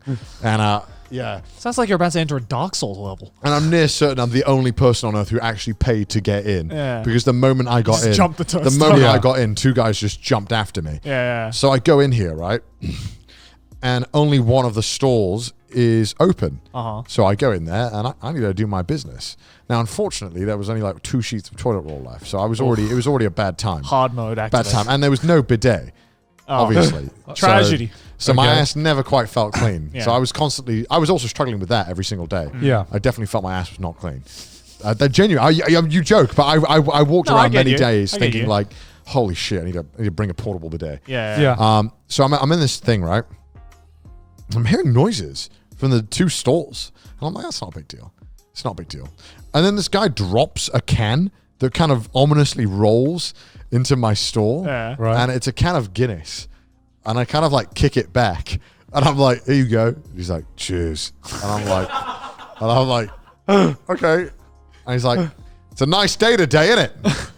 And I'm like, are you talking to me? Like, well, I'm in the middle of this shit. Like, me? He's like, who else would I be talking to? And I'm like, I don't know. I'm like, what? And I'm just confused. I'm like, yeah, it's nice. So I go out, and these 2 guys come out. One of them's homeless, and one of them just looks like, I don't know who this guy is. He doesn't look homeless. Yeah. But one of the other guys is clearly homeless because his stall had his like sleeping bag in it. Oh, Jesus And I Christ. was like, what on earth is going on? And the guy was like, you didn't actually pay for it, did you? And I was like, yeah, I did. And he was like, oh, you're a fucking dickhead. And then washed his hands and left. And then the other guy just stared at me. And I was like, this is the most uncomfortable toilet experience I've had. I was like, at a peep show. I thought I was going to die. Yeah. And then I was like, okay, I'm just going to go through. And I just worked the turnstile, which you have to press like some kind of emergency meeting button X to get out. Yeah. It's horrible. The kicking back the Guinness can just sounds like an event in a game. It was It's weird. like, this is how you activate the store. It's like, why are you lying? I heard something drop, and then it had that really ominous noise of rolling. Yeah. And it came over, and I was like, kicking it, like, take it back. I don't fucking want your Guinness. It's a side quest in Yakuza. Yeah, it is. Yeah, it is a Yakuza was side weird. quest. I was just like, what is this? I just wanted to take a shit. Jesus. I mean, if there's one place I don't want to have a conversation, it's on the fucking shitter, right? Yeah. Especially not. Maybe if we're in some kind of Ritz-Carlton-esque toilet where it's amazing hand towels. You're in a fancy place. There's no tissues. There's towels. There's a pile of towels to wash your hand with. There's a pile of towels. Then I'm like, ask me how my day is. Oh, how is it? I'm just enjoying the fine selection of towels here and soaps and moisture milks. It's great. Then talk to me. But when I'm in the sketchiest toilet in London, no thank you. And there's a homeless dude next to you. I didn't know this guy had his whole setup in there. I was like, oh my god. I don't know if that's okay, but I mean, I'm glad you've got some accommodation for now. But like, fuck me. Jesus Christ. Scary. Yeah, no, I just didn't know why the guy called me a dickhead. Well, I paid for it. I was trying to be a good citizen. Someone has to stock the toilet paper. How else are they going to afford it? Is that the only like bad public toilet stories that has happened to you? Because like when I swear, when I went back. Oh, when you went back. Yeah. Because that's why you just don't shit in public. Yeah. In the UK, at least. Well, in Japan, it's okay. Oh, okay, no, it's not. No, it's not in Japan. There is a common phenomenon in Japan. If you go to some places at night, there is a big thing where dudes try and watch your pee-pee in Japan. Have you seen those videos? No. On Twitter? You not seen them? No. There's loads of videos, right? You've not heard of this? You not seen this? No. In certain areas, I think they are very more likely to happen. There's videos of dudes like jacking off in urinals. Like right next to other guys. Have you not seen this? No. Oh my god! I mean, I've heard stories about this. I'm not surprised. I've seen this on Twitter. I'm not surprised. I've heard stories about this. I've never actually seen it myself. A lot of stories of like dudes like, looking at it and not stopping looking at it. That's apparently somewhat common in Japan. I mean, I'm not surprised at all. This is Japan. I mean, it could be common. It is also, when you kind of treat gay people kind of harshly here, stuff like that. I guess they have no choice. A lot of people don't feel comfortable, but they're like, oh yeah, so it's still strange. I've had friends who it's happened to here. Really? Yeah, where they've just started like pulling it out and going at it. Oh my god! Yeah, they're Are you serious? I've heard stories. Wait, in which areas? I want to know. Shinjuku normally. Shinjuku. Yeah. Okay, well the sketchy parts of Shinjuku and Shibuya and stuff. I mean, there are some sketchy parts in Shinjuku, so that doesn't real surprise areas, me. yeah. I have seen. There has been a couple of instances where I have seen dudes in public jacking it. Yeah, they do it. Yeah. It's not weird. It's not weird. It's not unusual to see. No, yeah. Unfortunately, it's not unusual to see, and it's definitely scarring.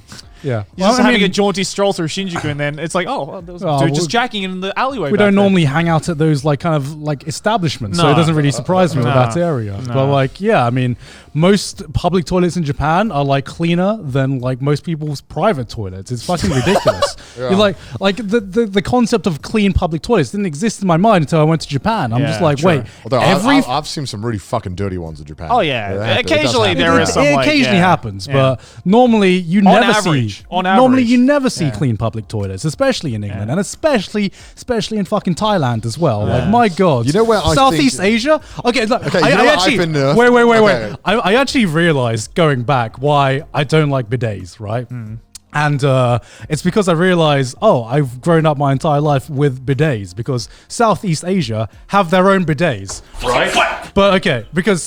But in Southeast Asia, we have this thing which we call a bidet, but it's not a fucking bidet. It's a hose, right? So if you how uncivilized. So you go to Southeast Asia. No, in Japan, you have You have a Toshiba system that measures the moisture of your ass cheeks to deliver the perfect blast the reason I hate the feeling of bidets is because my entire life I've had like Southeast Asian bidets, which is just like every toilet has like this hose, right? You know how in the bidets in Japan it's like this fucking precision sniper that snipes your fucking ass. Falls being shot at your asshole. It's not practical, Garnt. And then in Southeast Asia you have this fucking hose. It's like a shotgun. Yeah, it's like a fucking shotgun that you shotgun your entire fucking anus. How do you use this if you're like, are you on the toilet? Yeah, you're on the toilet. Yeah. So you have to like put the hose between your legs. Some places in Europe have that as well. Yeah, you have to put the hose between your legs. The smaller one on the it's like a small little like. Yeah, but you go and sit next to it. And you're like, which is still weird to me. Yeah. It's like whenever you go to the public toilet, it's like, why the fuck is this wet? Why is it always wet? I don't want to be reminded of a theme park when I'm going to the toilet. I don't want that. And so like a lot of public toilets in Southeast Asia, you see the toilet seat and it's wet, and it's not wet from piss. piss. It's just wet from the fucking bidet, right? And so that's why I think I've ingrained that into my mind to be like, yeah, that feeling of water on your ass, that's bad feeling. You know what? I've tried to. I like how we've just managed to go from deep to the shit again. Like, we've completely gone on this is something. trash I taste. apologize. I'm sure we'll run out of topics to talk about with this eventually. In Japan, sometimes you do come across the old style toilets of Japanese toilets. Yeah. Have you ever used them? The washiki toilet. Well, I'll talk to you about it. Yeah. So, which is just AKA a hole in the ground, Yep. and you Yeah. squat over it and you just do it. Yeah. Now, I have used it one time. And I just could not get over the feeling that I was just kind of dropping something that was just going to splash everywhere. Yeah. Yeah. And I could not get over that feeling. Yeah. I was squatting real low, but I did not enjoy it. It was not fun. No. Yeah. What I hate about those, because I've had to use that plenty of times as well in Southeast Asia, especially if you're on a long drive. Yeah. Like if you need to do your business, every public toilet is that hole in the ground. Yeah. If it came to it, and the only option I had is that a hole in the ground, I'm shitting in a hole in the ground. Yeah, That's yeah, what's going to exactly. happen. But if I can, I will obviously go for the premium warm ass bidet blasting temperature moistening experience any day of the week. I would choose that. The thing that makes me most uncomfortable is like with a normal toilet, there's the seat, and the seat is like a safety barrier. Nothing penetrates this barrier, right? So I don't like that I can miss. Yeah, I've never missed the toilet. You don't miss. I hate that you fucking have to play fucking like mini golf with it. But like if you miss the hole, then you gotta clean that shit up, right? What am I gonna do? Do I just kick it in? Like what do I do? Like, do I get the toilet paper and scoop it in? What happens? Does anyone know? Is there a correct? You just etiquette? don't miss, dude. You don't miss. I have gone 25 years, or probably like 23, without missing. I'm very happy to keep my streak alive. I don't want to even attempt to miss. And also, I just like sitting down. I'm lazy. Yeah. I don't like that, you're propping yourself up with your own legs, because if you don't, and you fall over. I don't do exercise. Come on, that's no, Supposedly, it's supposed to be better to squat, like just for of course like that's it what they is, say. but It's like it's less likely you're gonna get hemorrhoids and shit like it's that. better for me to stop eating McDonald's, but I still fucking do it. Yeah, like, it's true. A lot of things that are better for me that I don't do. True. Why did we get on this I topic? don't know. I'm so sorry. This is my fault. It was on my mind, okay? And I thought if I didn't bring it up, was it on your mind this entire time? It's been on my mind for like 3 days.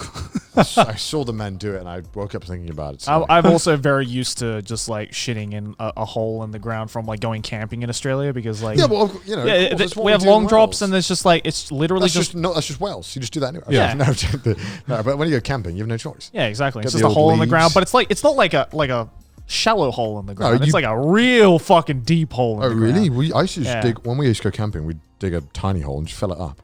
Oh no. Well, like there was ones where it's How like big are your shits. What are you doing? no. It's like ones that are built into the campsite, Oh, like in a cabin. Oh, they made an outhouse. Yeah, like an outhouse basically. Without the outhouse. Yeah, but it's like a wooden log cabin, and you walk in, That's and it's just outhouse. a hole in the that's an ground. outhouse. And you like put your torch in it, and it's like you can't see the bottom. That's a fucking outhouse. Yeah, that's an outhouse. Yeah, exactly. Right. Oh, And Lord. yeah, I had to do those, and Actually, those are the worst. Okay, this is the worst toilet experience of my life. Mm-hmm. I'm going to say it now. All right, so picture it. You're skiing.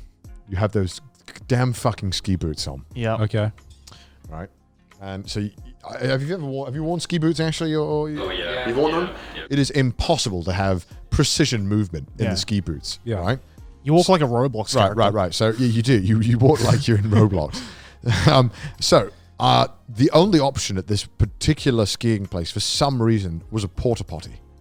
Okay. Can you imagine a porta potty in ski boots? It doesn't work, right? Yeah. Yeah. Because you need to sit down. You got to aim yourself. You got to have room to close the door. It's horrible, right? That was bad enough that it was a porta potty. I thought, oh my god, I got to use a porta potty and ski boots. Oh my god! I get in this porta potty. I think it was in might have been Bulgaria. Yeah. Mm-hmm. I get in this porta potty. I don't know how this has happened. There is toilet roll with shit on it, on the roof, on the sides, on every. It looks like some kind of that someone has tried to use like ancient talismans of shit on this porta potty to get spirits away. It is. I immediately threw up when I got in there because I still needed to go, so I stuck with it. But right after I was done, I threw up. It was so disgusting. I'd never seen anything like it. It was almost like a trap that they'd put there for tourists. It was like, fuck you tourists coming to our place. It was horrible, man. You go into this thing, it's tiny, right? You can barely sit there, your ski boots barely fitted, so your knees are touching the door that also has shit on them. I don't know how this happened. To this day, I still don't know why this happened. I apologize, viewers, you have to listen to this. It's disgusting. It was, oh God. But that's what my toilets were I've like. repressed that. That's why I flush the toilet now. That's why I never shat like when I was in high school too. Because like my high school, because I went to an all boys school, right? So obviously there's gonna be some shit afoot.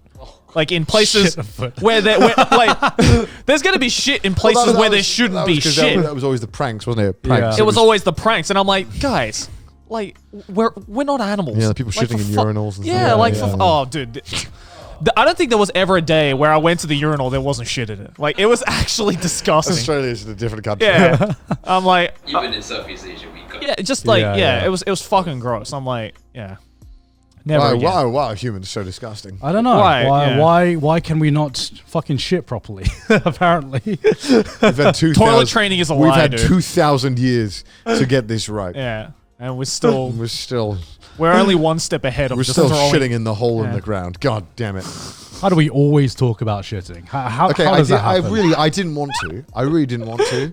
I wanted to get away from it. I feel sorry for anyone like fucking eating right now. I wanted to get away from it. I didn't want Trash Taste to be the shitting podcast, but it also was on my mind. It was on my mind. It is the shitting podcast. I'm done. There's no more shit now. I promise we won't talk about shit for 10 episodes. I ain't gonna make that promise, man. I ain't gonna make that promise. I promise we won't talk about it for 10 I'm gonna bring it up first thing next episode. No! Just to break the rule. I will not in engage Just to break the mold of such uncivilized manners on this podcast. We are a civilized podcast. Yeah. With 2 Australians, 1 Australian and 2 Brits. Yeah. We should be civilized. That's what we are, right? That's oxymoronic. All right. But you know who shits normally? Oh my God, here we go. Our patrons. Oh, look at them. Amazing. They definitely don't because they watch us. They definitely fucking don't. Bonus points if you're listening to this on the toilet. That's the true Trash Taste experience, right? Shout out to all the Southeast Asian who knows about the hose bidet, who grew up. Fucking, that shit's still like fucking like gone. Whenever he needs to increase his popularity, hey, his fellow Southeast Asians. Am I right? Am I right, Southeast Asians? Hey, I'm just trying to bring the Southeast Asian culture to the mainstream. People need to know what it's like. Okay, fellow Southeast Asians. Hello. Yeah. How are you doing? How are you? But hey, if you'd like to support the show, then go to patreon.com/trashtaste. Also follow us on Twitter. Send us your memes on the subreddit, and if you hate our face, listen to us on Spotify. Wow. But yeah, God. Thank you. Again, I love how Trash Taste, the only show where we can go from deep self-help conversation to how do you shit? Yeah, I feel like we need to have like our say monthly or bi-monthly therapy session with the boys, and then we're like, okay, and then immediately follow it up with poop talk. And it's just like, all right, out of our system, great, back to poop. God. I'm sorry, that was really poor timing of me. That's all right. Oh well. It wouldn't be Trash Taste without it. Well, thank you, patrons, and everyone else watching. Bye, guys, I guess. Bye.